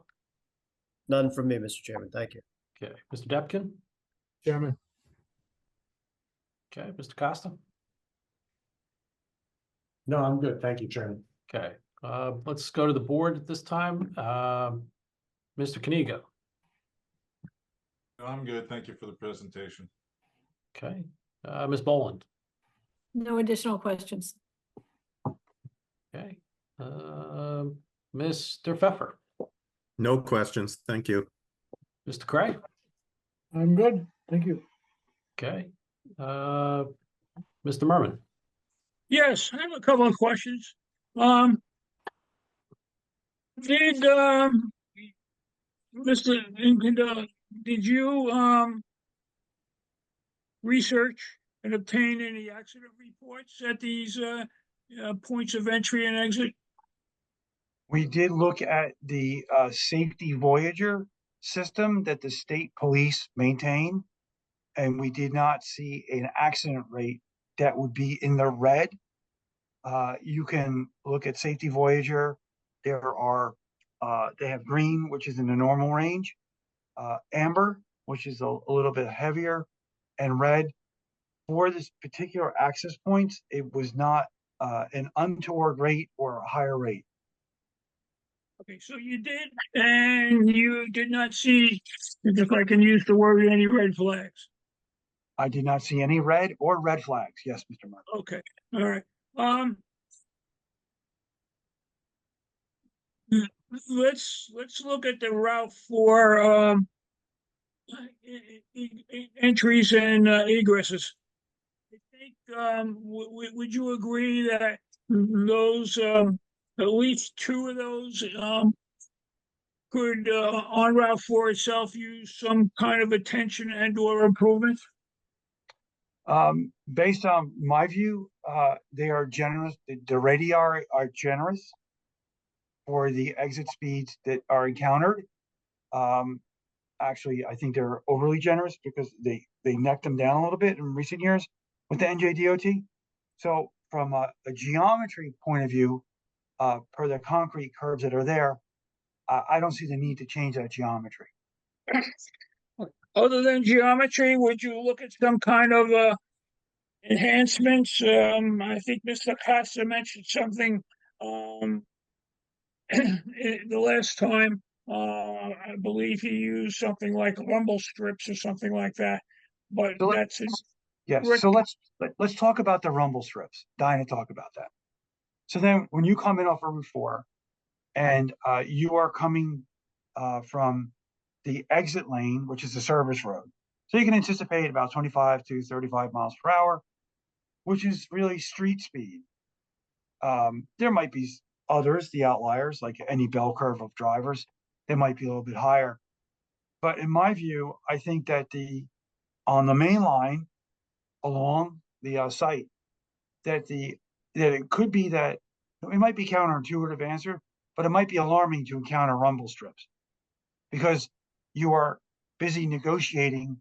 Like, from my point of view, the rumble strips are to reduce or make you aware of slowing down, right? You're kind of doing that anyway as you negotiate the site. And I think that that would add an element of almost like surprise that I don't think they're warranted in this instance, because in my observations of traffic, I didn't really see people exiting off Route 4 because it is the beginning of the gore for the service road. They are not on at mainline speeds, but it's already almost pre-reduced to negotiate the driveway. So in that context, I don't think they're necessary. Yeah, that exit is a little dicey. And I've been aware and used that exit, especially when Liberty Travel was there, and it's still dicey. I'm thinking that would you recommend or that the additional lighting of some kind be installed or something like that? Well, in this instance, along the NJDOT right of way, the borough can always request that the lighting gets upgraded over the course of time. That's the prerogative of the municipality. But from what I saw, it was well lit when you exit that area, either through the ambient lighting or I think there's one heavy duty anti-crime light that's on the corner that illuminates that area pretty well. I'm particularly referring to from the site downward into the driveway itself, or something like where the curb cut is in that whole area. I think that from an engineering or safety standpoint, I would like to see some of that looked at in development of those exits and entrances. Right, and my response would be that for me, we have contacts with NJDOT and PSE&G, and if we believe another street light, a public street light needs to be in that run, we would certainly bring that to those agencies. All right. So okay, I've got my answer. Basically, it'll be reviewed. Are you going to discuss circulation? I can. I mean, I have the number in the build condition. I know what the traffic assignment's going to be. No, I mean on the site. Yeah, I mean, we did. Well, we're here for the wayfinding signs that were developed with the input of the borough's public safety representatives and the police. And that is basically, in this context of the application, I believe that the planner segued that our wayfinding, which we think is helping circulation, specific to how the site is set up, that is triggering, if I'm not incorrect, the D3 variance for the wayfinding, if you include that in the signage square footage. So if John, could you bring up the site plan with the wayfinding for us real quick? We can go through circulation. Yeah, I can. Can I just trouble you to stop sharing your screen? Am I still sharing? Yeah. I I be able to see me now. Okay, I think I'm out. Yeah. Can everybody see my screen? Yes, thank you, Yes. Joe. All right, Brian, why don't I let you keep going with your train of thought? Right, so if we, and following with Mr. Merman, if we zoom into the, first driveway, John, which we, I'll call that the westerly driveway, that services the adult daycare. Yep. Right, so, there, we have the sign, there, we have the right-in only, and then you can also divert and make the through movement parallel to the Route 4 service road, right? So then you can go in the back of the site, circulate back around, and then we go to that's driveway 1. Now we go to mid driveway, right? If we zoom in on mid driveway, if you don't mind, John, we have a proposed wayfinding sign that we don't have in the first driveway, if I'm correct, John? That is correct. In the center, right, in the center driveway, we are reinforcing that if you had come in off the adult daycare driveway, there is proposed wayfinding sign to reinforce that these sites are connected. So there's type 1 and type 2. One, it's go down the aisle, and the other one is that it's an affirmation that you can go down that center island to get to where you need to. Okay, so then we have another package of wayfinding signs, right? Right, so that's your type 3, and that says, okay, now you are where you need to be, and you can either start parking or continue to your left. So that is basically the wayfinding package, Mr. Merman, is our circulation plan. And then you go into the main body of the site, and you are in the main parking field, as we discussed, with the spaces around our site that have been slightly reorganized just for better circulation. That's why we were at 118, now we're at 116. We eliminated some spaces just because, you know, it's just made better sense. And then we have the final easterly driveway, which is our exit driveway that is past the gore, meaning that the double white stripe has now come together on Route 4, and you are exiting onto Route 4 as a right turn only. And that's basically the circulation plan. We're going to follow what's there, reinforce what we need to for the cannabis retail to make it convenient for customers so they're not tentative in their decision-making process, which is always good traffic engineering, a way you go about things to reduce indecision. And I think that with that, and getting good feedback from the police department, I think we have the right size circulation plan for this, to our own detriment because we're invoking a D3 variance. But I think that has more benefits to the circulation plan than if we didn't have it. Okay. Stay right there where you are with your screen. At the corner, I guess it would be the southwest corner. As you come down this aisle, there's a traffic island. Right now, there's a parking space there. Mr. Merman, we're talking right here. Hold on, you moved the screen on me. No, down the main aisle. Your main entry. Between Right Ethan there. Allen. Yeah. Right there, that's it, right there. There's a traffic island there. There's a parking space there, and that corner is raised in elevation. Right now, I believe that you're going to have to rework that whole corner for that.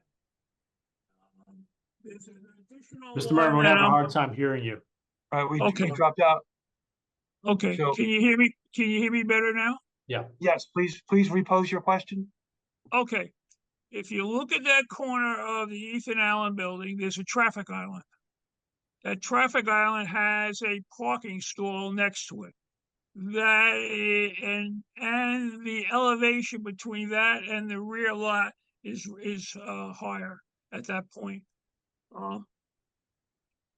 That you're going to have to remove that island and parking stall and rework that corner. All right. Well, wait, Mr. Merman. Yep. I don't see the have to, because it is the island that we use to make up the grade. That's what the island is there for. All right. You know what I mean? So when we go from basically left to right of the angled part of that island, Mhm. it is in that distance that we can make up the elevation. Okay. I'm going to just rest on that because I believe Chairman has a comment to add to that, and I'm gonna let him do that. But before we get to that, are we in the process of discussing the way signs right now? Well, because we're segueing from circulation that you asked for. Yep. We are reinforcing the circulation with the wayfinding signs. So if you want to see what they look like, I think that would be the appropriate time to do that. Stay right there. Hold your screen. I would offer for consideration. Can you blow up the entry a little bit there, Route 4? Yeah, good. That's good. You're talking a wayfinding sign type 1 and type 2 on one side. For consideration, I would offer that you put a similar one on the opposite side. Likewise, at closer to Route 4 where the curb cut would be and where your 26.1 feet, one opposite that. I think that would enhance the entrance as they're coming off at a higher speed. Likewise, I would offer for consideration that those signs seem to be a different color. I would offer at least those two signs to be reflective, that so that when somebody's coming down, their eyes are going to catch those, and it's going to bring them right into your aisleway there. Yeah, Mr. Merman, to both of those points, we can absolutely comply with that. Okay, all right. Now,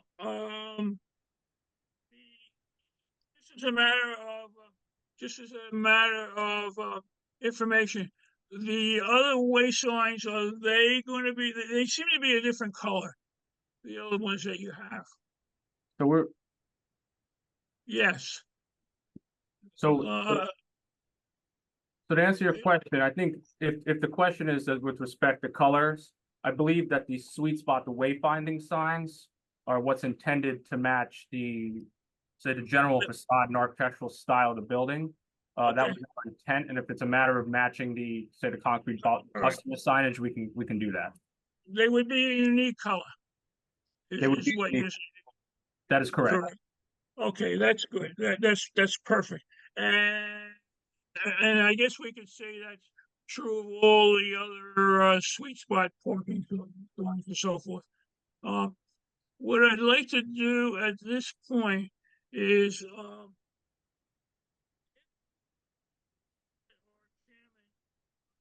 Mr. Murphy, I'm having a hard time hearing you again. Sorry, lost you. Okay. I would ask at this time that our chairman share with you what his observations were, because you're going to have to probably consider them. So Chris, if you want to share your site visit with the board and the applicant. Yeah, John, if you can go back to the site plan and the area and where we were just talking about that traffic island in the back. Yeah, that's great right there. So diagonal to that traffic island at the corner of the Ethan Allen building, that's the Ethan Allen loading dock where they get deliveries. So question for you is to what degree did you take that into consideration in your circulation plan here? Because the concern we have is one of conflict in terms of when Ethan Allen is getting deliveries, and based on my question to Ethan Allen, they're getting deliveries 3 to 4 times a week. And if they're backing in box trucks or 53 footers, that's going to create an impasse in that area there. So I don't know if that's something that you've taken into consideration in your analysis. Yeah, I mean that's a good observation. I appreciate you bringing that to our attention. We did consider it, and I would offer off first off the circulation as that we're proposing is as it exists today. We're simply trying to further streamline it to make sure that the people understand that you're entering, generally speaking, the intent is for somebody looking to access the Sweet Spot dispensary to access it through that center drive aisle. So as relates to any loading, certainly, we could coordinate with the landlord, with Ethan Allen as it relates to that, and ensure that there won't be any conflicts. And if it's something that, if we have to modify the curb island to some extent, we can certainly consider that. But again, it's an existing condition that exists today, and the site function, from a functionality perspective, will continue to exist as it does. Agreed, but we're now looking at this with fresh eyes. This is a new use. So, again, it's incumbent upon us to pose this to you. So I would suggest that you look at that closely. And if there's a way to mitigate any sort of impact there, because I think it's going to, from a practical standpoint, I think it's going to create a situation for your customers getting access there. If in fact, Ethan Allen is getting deliveries in there, you're going to have a conflict. So something to be looked at. Certainly. Yeah, and I would just say, Chairman, that the circulation pattern has been working from what we can tell, based on the aerials, for the approximate 6 years. There's a certain aspect where it's shared, absolutely. That when they get the occasional 53-foot truck for a main distribution, those are infrequent. Based on my experience with this size store, because they don't have a lot of backspace, but it's mostly floor space, they would probably get based on the IT and the information that I have, most likely one tractor trailer delivery a week, which I think the site can accommodate. And then there would be, for lack of a better word, a straight job truck or box truck, and that would be the 1 and 2 deliveries or the 3 trucks a week. The box trucks can be accommodated at the rear of the Ethan Allen, and when you have that, the weekly delivery for the tractor trailer, that will have to be managed. But we do have the benefit of the prior testimony that while I don't anticipate any growing pains, but that being the case, there will be professional staff on hand in the parking lot directing traffic as we figure this site out at that next level when the rubber hits the road, so to speak. So Okay, because I think that's going to be crucial, because as I think Mr. Merman pointed out, there is a grade change there, and coming around the corner of that building there, if you do have a delivery truck in the Ethan Allen loading dock, that's going to really restrict your view coming around back into the main driveway, and vice versa coming in. Understood. And we balance that with infrequency, and that there's an offset in the peak hours. So the probability is lessened, but is not eliminated, but it must be considered. Okay. And we thank you for that. Mr. Gibbons, I'll come back to you in 1 second. I know you have a further question, but if I can just ask one more question. In your analysis on the egress, the easternmost driveway there between your premises and Ethan Allen, did your analysis take into account the possibility of people using that as ingress?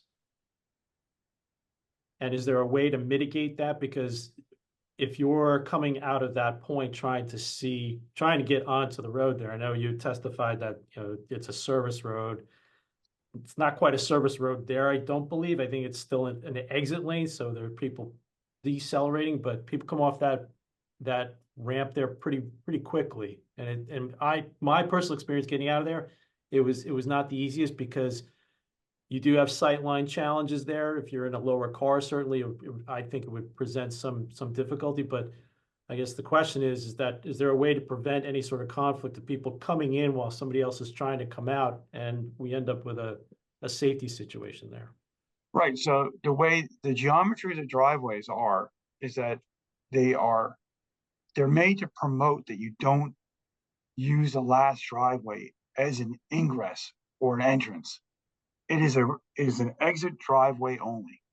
And it may be that we can liaise with the DOT to update the signage package that indicates that, and I'll see what the original approval plans were. Because over time, signs get hit. Sometimes they need to be updated.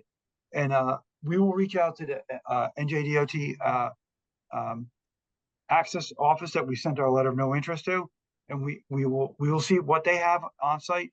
And if we need to upgrade those plans to reinforce that that is a right turn out only on the service / exit lane, we will certainly put those back up. Or even just people trying to come in, because we all know human nature.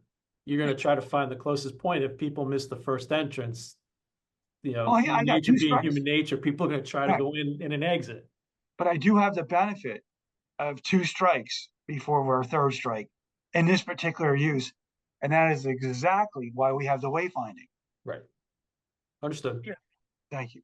Okay. Mr. Gibbons, I'm coming back to you. Questions? I Yeah. have one further thing. Are we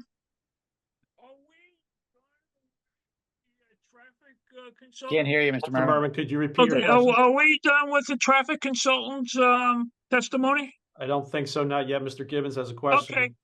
Okay, great. All Mr. right. Gibbons? Yeah, I have a similar concern to what you just brought up, Mr. Caslin. Can I actually share my screen and just show something here? It's just a Google view. So hopefully I do this right. Chrome. Okay, can you see the highway here? Yes, sir. Yeah. Okay, so my concern is this. I'm driving down Route 4. I'm looking for the sweet spot. And this is what I see when I'm supposed to exit the highway. I see Ethan Allen, and I see a large Ethan Allen sign. Now, I assume what you're proposing is that there's going to be a wayfinding sign by this fire hydrant? And But- yeah, right, because as Mr. Merman had requested, and there'll be one before that as well. So, because I know personally when I'm driving down Route 4 and I'm say looking for Ethan Allen, I don't know necessarily exactly where it is, so I'm looking for it. And when I drive down here, okay, I'm not going to know that sweet spot is there yet because I can't see the building. And I'm going to continue to drive. And now I'm going to see the sign here and I'm going to see this building. And I'm going in this entrance. No matter what a sign here says, this is where I'm pulling in. So I brought it up at our last meeting. That's what concerned me. Someone is pulling out here and I'm driving down. I never saw this building. The sign faces straight. It doesn't face the direction I'm coming from. And I have no idea where this building is. And I'm pulling in here. And you can put all the signs you want, but people are pulling in there. So that's my big safety concern about this, that it's going to happen. And, you know, I think we need to, you know, I know you just talked about having signs here. Right? I don't know if you can see the cursor as I'm doing this, but, you know, I think it needs to be somewhat prominent here to know that I'm pulling in here. Because yes, this is the right place to go, but when I miss it, I'm pulling in down here. Right, and not that you formed a question, but regardless of the use that's here, that is the existing access pattern that we have. And the radiuses that are presented are made specifically for the right in only. That's why it has that nice radius to wheel around. So it is made for it. Will there be the occasional driver that misses driveway 1 and 2? You know, it would be disingenuous to say that won't happen, but that would be the exception rather than the rule, as is with any driver experience in New Jersey. And even with the exception, and we recognize that by putting the wayfinding signs, that even in those events, even in that situation, I think it still provides for safe ingress and egress. Okay, Mr. Gibbons, I'd also just like to note that we have agreed to have off-duty police officers at least for the first 6 months. So I think that they will also help with the traffic control and perhaps determine that something similar to, if you've seen how Ascend in Rochelle Park, the police have put up a sign directing people where to go in. You know, if the police that are off duty on this site that we've agreed to feel that that's necessary, I think that is certainly also something we're open to at the site. And I just would like to add, we've been in communication with with Chief Walker throughout this whole process. As Mr. Gilson mentioned, we are going to be hiring 2 off-duty police officers to manage the outdoor parking area. And we've given him our commitment that if he has any recommendations of additional signs or anything else that would help kind of control traffic, if it becomes an issue, that we are open to doing anything within reason. So I understand it's a pre-existing condition, I just know how people drive down that highway and I know how I do. So, what is the size of the sign that you're proposing in this area right here? I think, John, was it 24 by 24 inches? 24 by 24, elevated, so it'll be a total height of 4 feet. So it'd be kind of a steel post, and then, and I'll pull up the detail just for reference. And while John's doing that, that is basically the size of a diagonal crosswalk sign. It's 24 by 24. Because that's my main concern, that people are going to drive by it. Someone's trying to pull out the correct way, and they're going to get hit.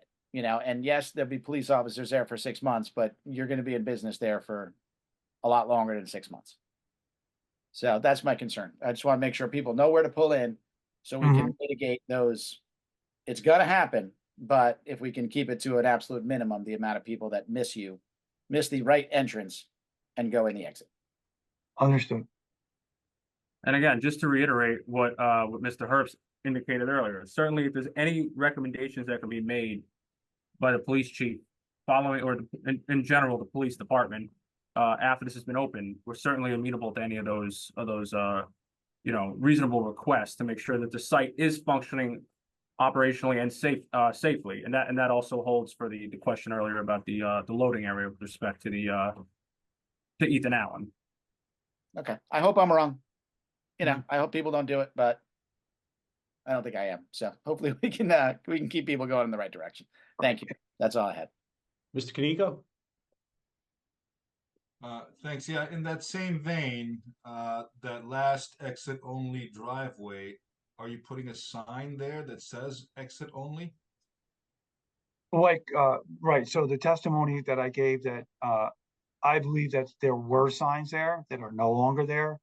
And we're going to revisit the original signage package that the NJDOT approved. And I'm going to make suggestions that they are re-signed as they should be, in addition to the wayfinding signs that we're putting up. All right, but that doesn't really answer whether. No. What I'm saying is that we're going to do a signage package that is going to be approved by the NJDOT, because they were there and now they're not. So we're going to put them, like the last one is going to be basically a one-way out sign. That's what it needs to be there, right? It's not there. Like an exit only sign. Or exit only, right? Those signs are not there. They need to come back. They were at one point. And snow plows. So if the NJDOT package does not require it, though, we can require it as a board, right? Right. Well, you should. I mean, Mr. Costa will correct me, as well as your board attorney, is that you can make a condition that the applicant should bring a directional signage package per MUTCD to manual and uniform traffic control devices. To the DOT, and bring that package to them for their approval if we're using their right of way or near their right of way. And that it would include a sign such as an exit only sign. Correct. That would be part of the MUTCD package, because I'm sorry. I implied that. I'll explicitly say that, yes. Okay. All right. Thank you. But one of the things that might also help there too is to sort of close that angled curbing there that would encourage one to come in off the road. If that's sort of made flush with the drive out coming out, that might be less encouraging for someone to try to stop and make a turn going in there. Right. So how we treat that is that when we do the restriping for some of the islands, we can stripe that it gives the appearance of it's a slightly restrictive for the right turn out only. And that way we don't run afoul of the geometry of the NJDOT permitted driveways. So we can look at that when we put the signage package together to the NJDOT. And just to interject, I just looked at Google Maps at that particular spot and there hasn't been a sign saying do not enter since at least 2008. So I would think we should have that in our ordinance or in our statement that, you know, it's saying that there should be a sign because there hasn't been one there in 16 years. As a condition of approval. Yeah. Mr. Merman, coming back to you. Yes, you also, you regularly submitted a lighting drawing. I would like, if we're not, if we're done at the moment with circulation and so forth. Mr. Chairman, can I interject for 2 minutes before we move off of this? Yeah, I was just gonna say before we move on, if there's anybody else, Mr. Costa, you included, with questions, further We questions. can go back, just back to the circulation plan, just for clarity. So you're gonna have the wayfinder sign, you're gonna come off the highway, and the second, probably the second driveway. Are you anticipating everybody going to the rear of these buildings and then? Yeah. Circumnavigating around the back of the buildings and then coming through and then basically clockwise pattern around your building and then back out? Yeah, Mr. Costa, that was generally speaking the intent, and the intent with that was so as not to disturb the Ethan Allen parking, but certainly you can pass in front of Ethan Allen to access. All right, maybe I misunderstood. I thought the whole idea to go around the back of the building was for deliveries. Oh. No, it's No? general circuit. We would direct everyone in that direction, and that's based on feedback we received from the police chief. Okay. In reality, you can come off the highway and make the little left and then go in front of the Ethan Allen building. Mm-hmm. Yes, you There's no absolutely restriction. There's no. No, there's no restriction.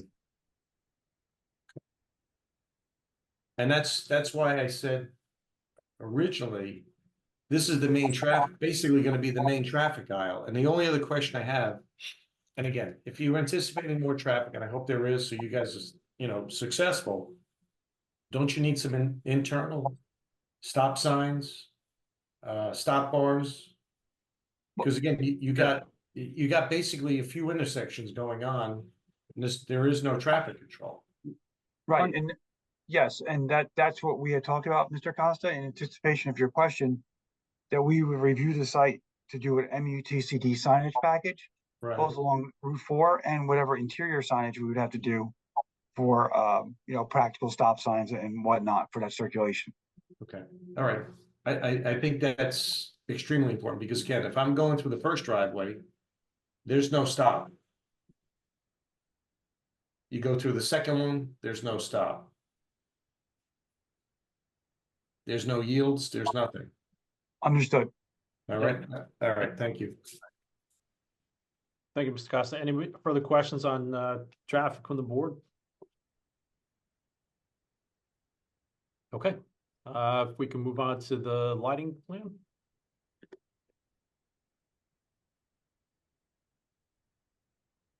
Mr. Chairman, do you want me to quickly talk through this or? Yeah, if you could give us a summary of what the plan is depicting here, that'd be great. Yeah, thank you, Mr. Chairman. Good evening again, honorable board members, board professionals. Good to be back for round 2 here. Real quick, as it relates to traffic, and based on some of the feedback we received at the lighting, excuse me, hung up on traffic here. Based on some of the feedback we received at the prior hearing with respect to lighting and security and what have you, we did take a look at the existing lighting conditions on the site. And what we found, generally speaking, was that under the existing conditions, the lighting directly adjacent to the building and around the building was not suitable for this particular use. So to that extent, we are proposing, as at this point in time, 10 wall-mounted fixtures. These would be down, these would, just to kind of show the detail real quick. These would be wall-mounted fixtures aimed down so as not to throw too much light off-site. And with that said, these would also be architecturally compatible with the proposed building. And I say that based upon my discussions with the project architect. More to that point, there are 2 existing floodlights located on the site. They're located on the existing utility poles. There's one utility pole here. It's labeled as utility pole 1663. There's another one here, UP 1664. And so the two floodlights are located on those poles. And in analyzing the lighting here and including the lighting here that's shown here, the foot candle measurements, we did account for the illumination from those floodlights. And to the extent to ensure that they are in fact, adequate, and to make sure we're maximizing the light available from them, if they need to be replaced, they will be replaced. And in addition, any overhanging vegetation along that area will be removed to maximize lighting. Furthermore, just looking at the front section of the building, we do have some spillage, some excess spillage along Route 4 that was mentioned in the board engineer's letter. To that end, I would just mention that there are two utility poles here, one located here, which is not labeled or numbered, and another one here identified as UP 61306. Those are both within the New Jersey NJDOT right-of-way. They do contain lighting, so there is some throw coming off of those lights, which is pushing lighting over the allowable limit on the property line. And we did account for that when we did the lighting analysis in this case. So to the extent that we can further screen the lights to get it lower to comply with the board engineer's comment, we certainly will do so. And overall, in totality, you're looking at pretty adequate lights in my professional opinion. You have anywhere from, at its highest point, about 5.4 to 6.9 foot candles to 0.5, 0.3 foot candles back here in parking space number 18, which is well illuminated. So with that, that's kind of a synopsis of the proposed lighting, and I'll take questions at this point in time. Mr. Merman, we'll start with you. All right. We just spent quite a bit of time on circulation coming in off of Route 4, and we that the circulation is around the back of the building, proposed site, the store, let's say. Yet you show no lighting for that pathway, that roadway. I believe that you're going to have to light that. Mr. Murray, you're breaking up again. Oh, you're going to have to light that whole pathway from the corner where the island was all the ways around the back of the building to where your current lighting is shown.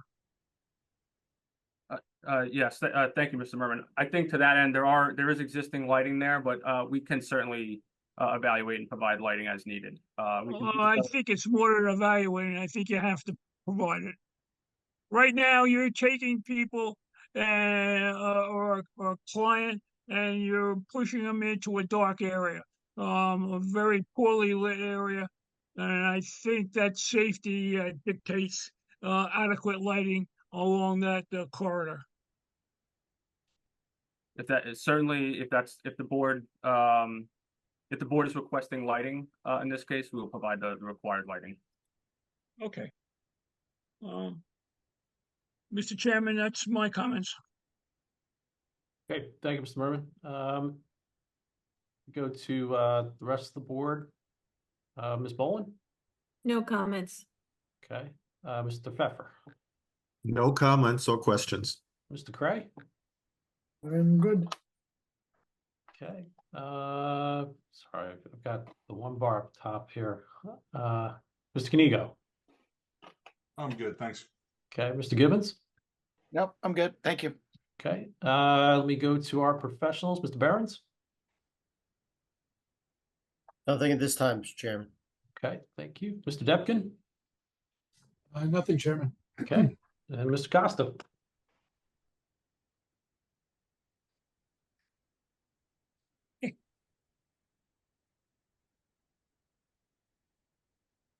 Uh-oh. Mr. Costa?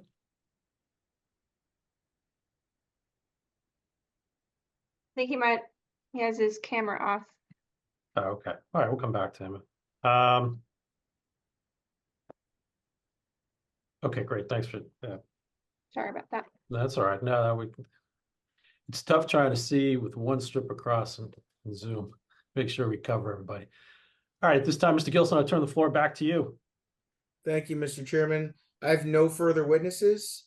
I believe we've addressed all of the board's issues. If the board has any other issues, we're happy to address them. Again, we're here on a minor site plan. We've provided our testimony regarding our signage, regarding our traffic, regarding our site plan. The variances that we require are related to the wayfaring signs, which seems to be from the board's feeling tonight was something that was required. We believe it's required too, so we would ask the board to grant that variance relief, along with all the conditions that have been placed on the record that we are willing to work with the borough on.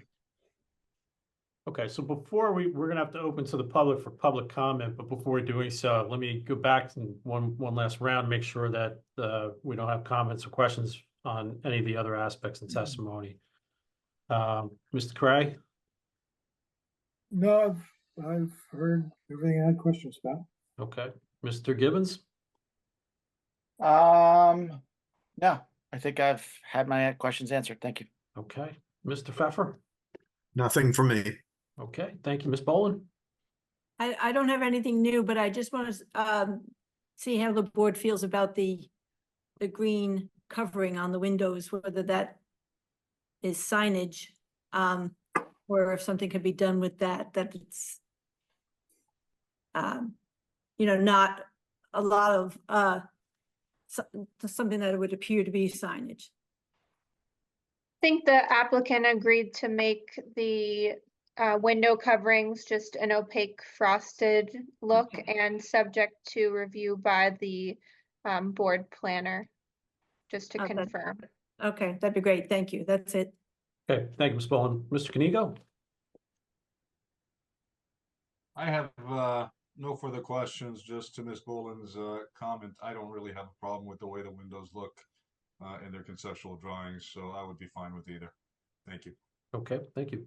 Mr. Merman?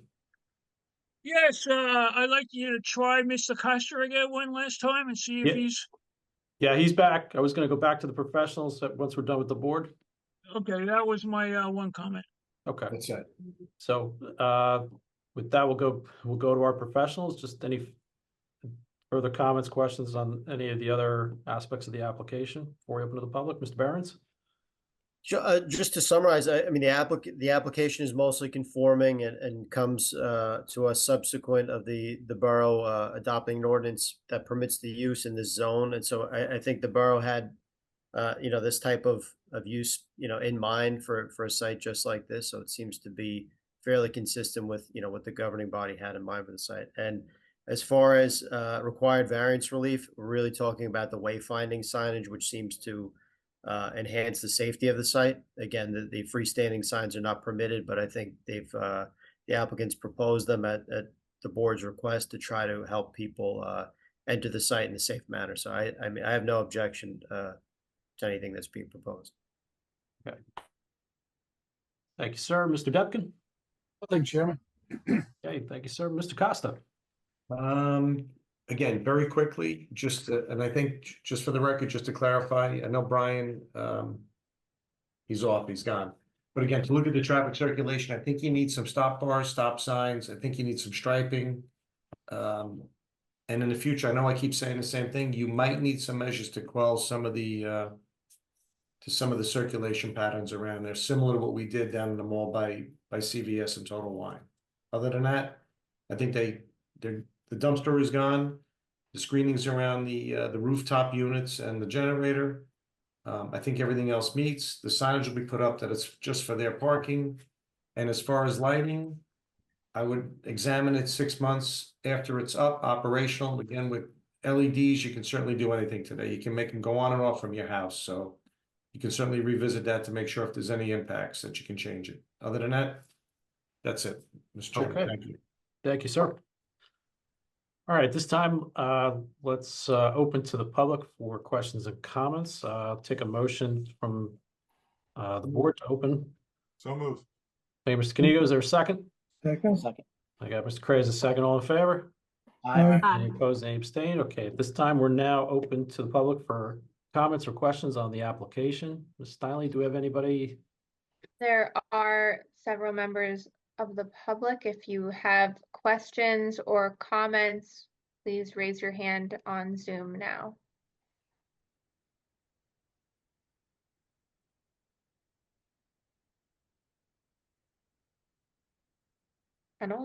Nobody has raised their hand. Okay, we'll give it a couple more seconds here just to make sure. You can raise your hand, or if you're on, I don't think anybody's on a phone, so we don't need the phone instructions. Looks like everybody's on a computer, so.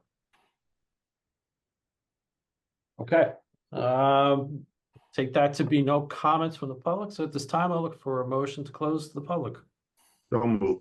Thank you, Mr. Pfeffer. Is there a second? Second. Thank you, Ms. Boland. All in favor? Aye. Any opposed or any abstained? Okay, at this time, we're now closed to the public for comment. Any further questions from the board or the professionals? I think we covered everything, but just one last time.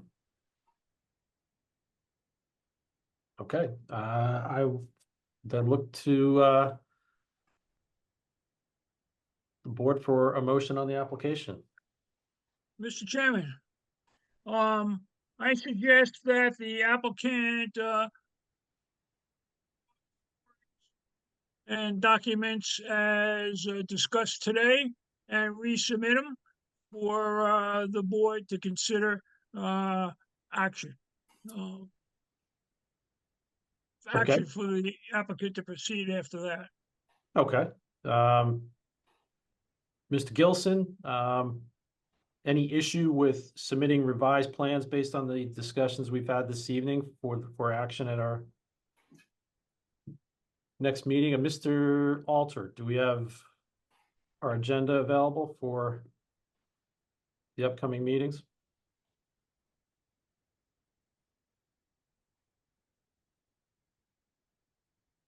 I think at the September 11th meeting, there's only one matter listed, or are there two, Ed? 11th has one applicant. Okay. I think there's room then to include this on the agenda if we can get revised plans. Mr. hand. Chairman, I mean, with all due respect, I'm not exactly sure what we're revising, and I think that any of that could be dealt with in resolution compliance. Well, I think based on what we've had a lot of discussion, I think there's been a lot of progress made, but I think just given the nature of this application, we'll make sure that everything is in place. So I think it would be in everyone's best interest to have a final set of plans as best as we can, so that there's nothing left to chance as to what's intended here. So that would be our encouragement and recommendation. Understood.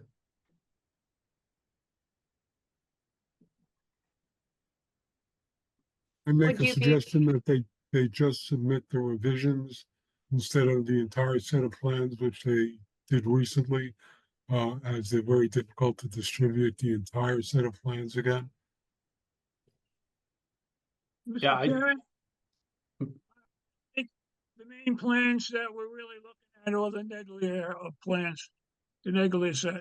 I think it's the site plan, agreed. Yes, I think that's the only thing that we're looking at. So that one I think is manageable, Ed, if I'm not, it was the architecture plans that were a little bit more difficult to work with, but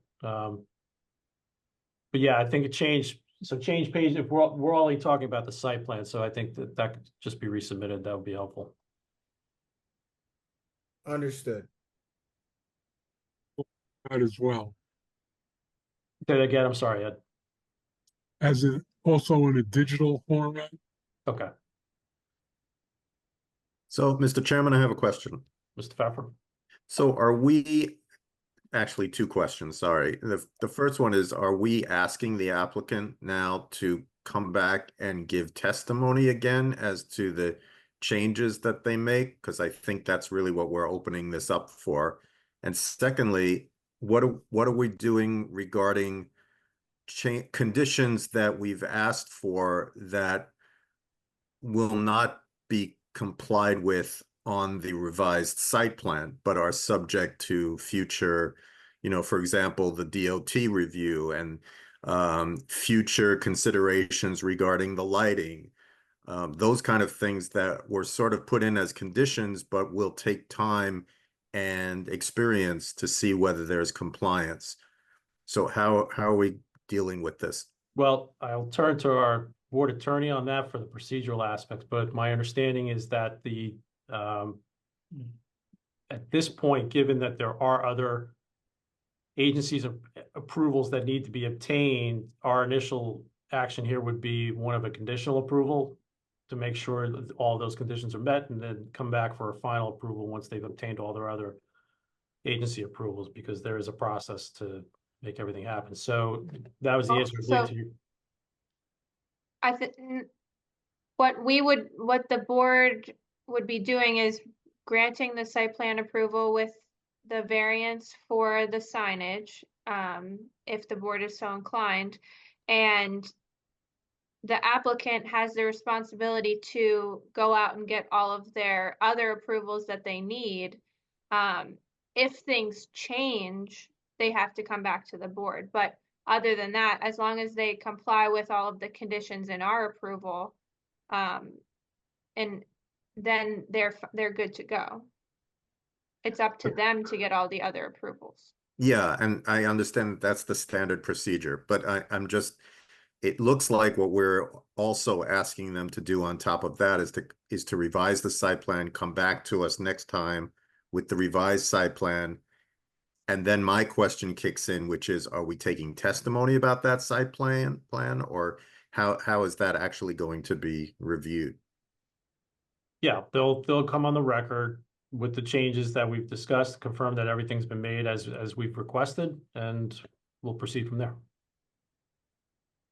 But could we ask them to submit those plans in a timely manner before the September 11th meeting and have it as a condition of a potential acceptance this evening? I would prefer not to do that, just to make sure that we have all of our ducks in a row. I'm not looking to delay this any further, but I think just given the nature of the import of this application, I want to make sure that we have our I's dotted and T's crossed. So just to go over the changes that we need to the site plan, it was the location and number of the wayfinding signs, because that was discussed that there were going to be some different locations. If you can put in locations, in anticipated locations of stop bars, of the striping, of the internal stop signs, and changes to the lighting at the rear of the property if needed.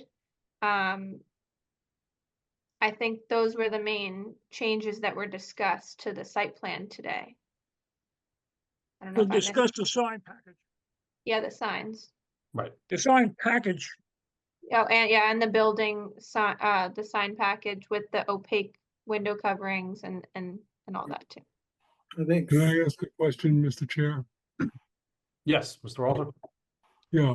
Do you think you'll be able to do that by next week, which will be a day time lag between the 9/11 meeting? Well, we're gonna have, we'd have to do it by Friday because Sunday would be You the have to do it by 10th, so Friday, correct? And I don't know if that's enough time. I You think might we'd be wanna- able to do Well, it. we'll make There are it- very minimal changes in nature. We will make it work. We will pool all resources to make this work. Yeah, You have to do it by Friday. This is by this Friday or next Friday. This This Friday. Friday. We got to make Don't it see work. how I mean, that's this is, possible. we have a lot in on this project. I can't afford to keep pushing it, so we will find a way to make it work. I don't know, I can't give you an answer now how, but we'll do everything we can to get that in by Friday. See if you can get me the digital copies. That might help. Yeah, I think if Yeah, that's fine. Ms. Sniley, I think that's fine. I think Yeah. just for purposes of this is, the digital would be sufficient. Yeah, of course, that's fine. I just want to make sure they understand.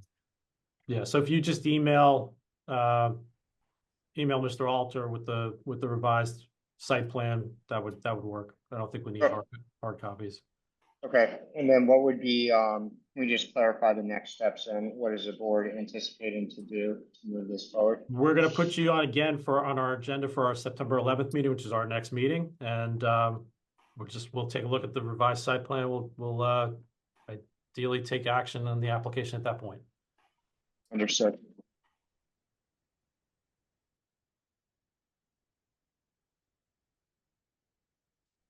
All right, I think can have a motion to carry. Okay. Look to the board for motion to carry the application. Sorry, that was Mr. Sorry, Kenigo. Mr. Kenigo, sorry. Is there a second? Second. Thank you, Mr. Cray. All in favor? Uh, Aye. Aye. Any opposed, any abstain? Okay, motion carries, and the application will be heard at our next meeting on September 11th. Ms. Snively, if there's anything further from a formality standpoint, if you make the necessary announcement. Yes, so the application for Sweet Spot River Edge LLC Route 75 Route 4 East Block 1415 Lot 1 will be carried to the board's September 11th meeting without further notice. And I'll just ask Mr. Gilson to just send me an email about the applicant extending the time frame for the board to act until the next meeting. Yep, not a problem. I will do that. Thank you. Okay. With that, we have nothing further on the agenda for this evening's meeting, and we are at 9:54, just a few minutes past our curfew. So at this time, I'll look for a motion to close the meeting. So moved. Thank you, Ms. Bowen. Is there a second? Second. Thank you, Mr. Cray. All in favor? Aye. Aye. Any opposed, any abstain? Okay, we're now closed at 9:54. Thank you, everyone. Have a great evening and enjoy the long weekend. Right.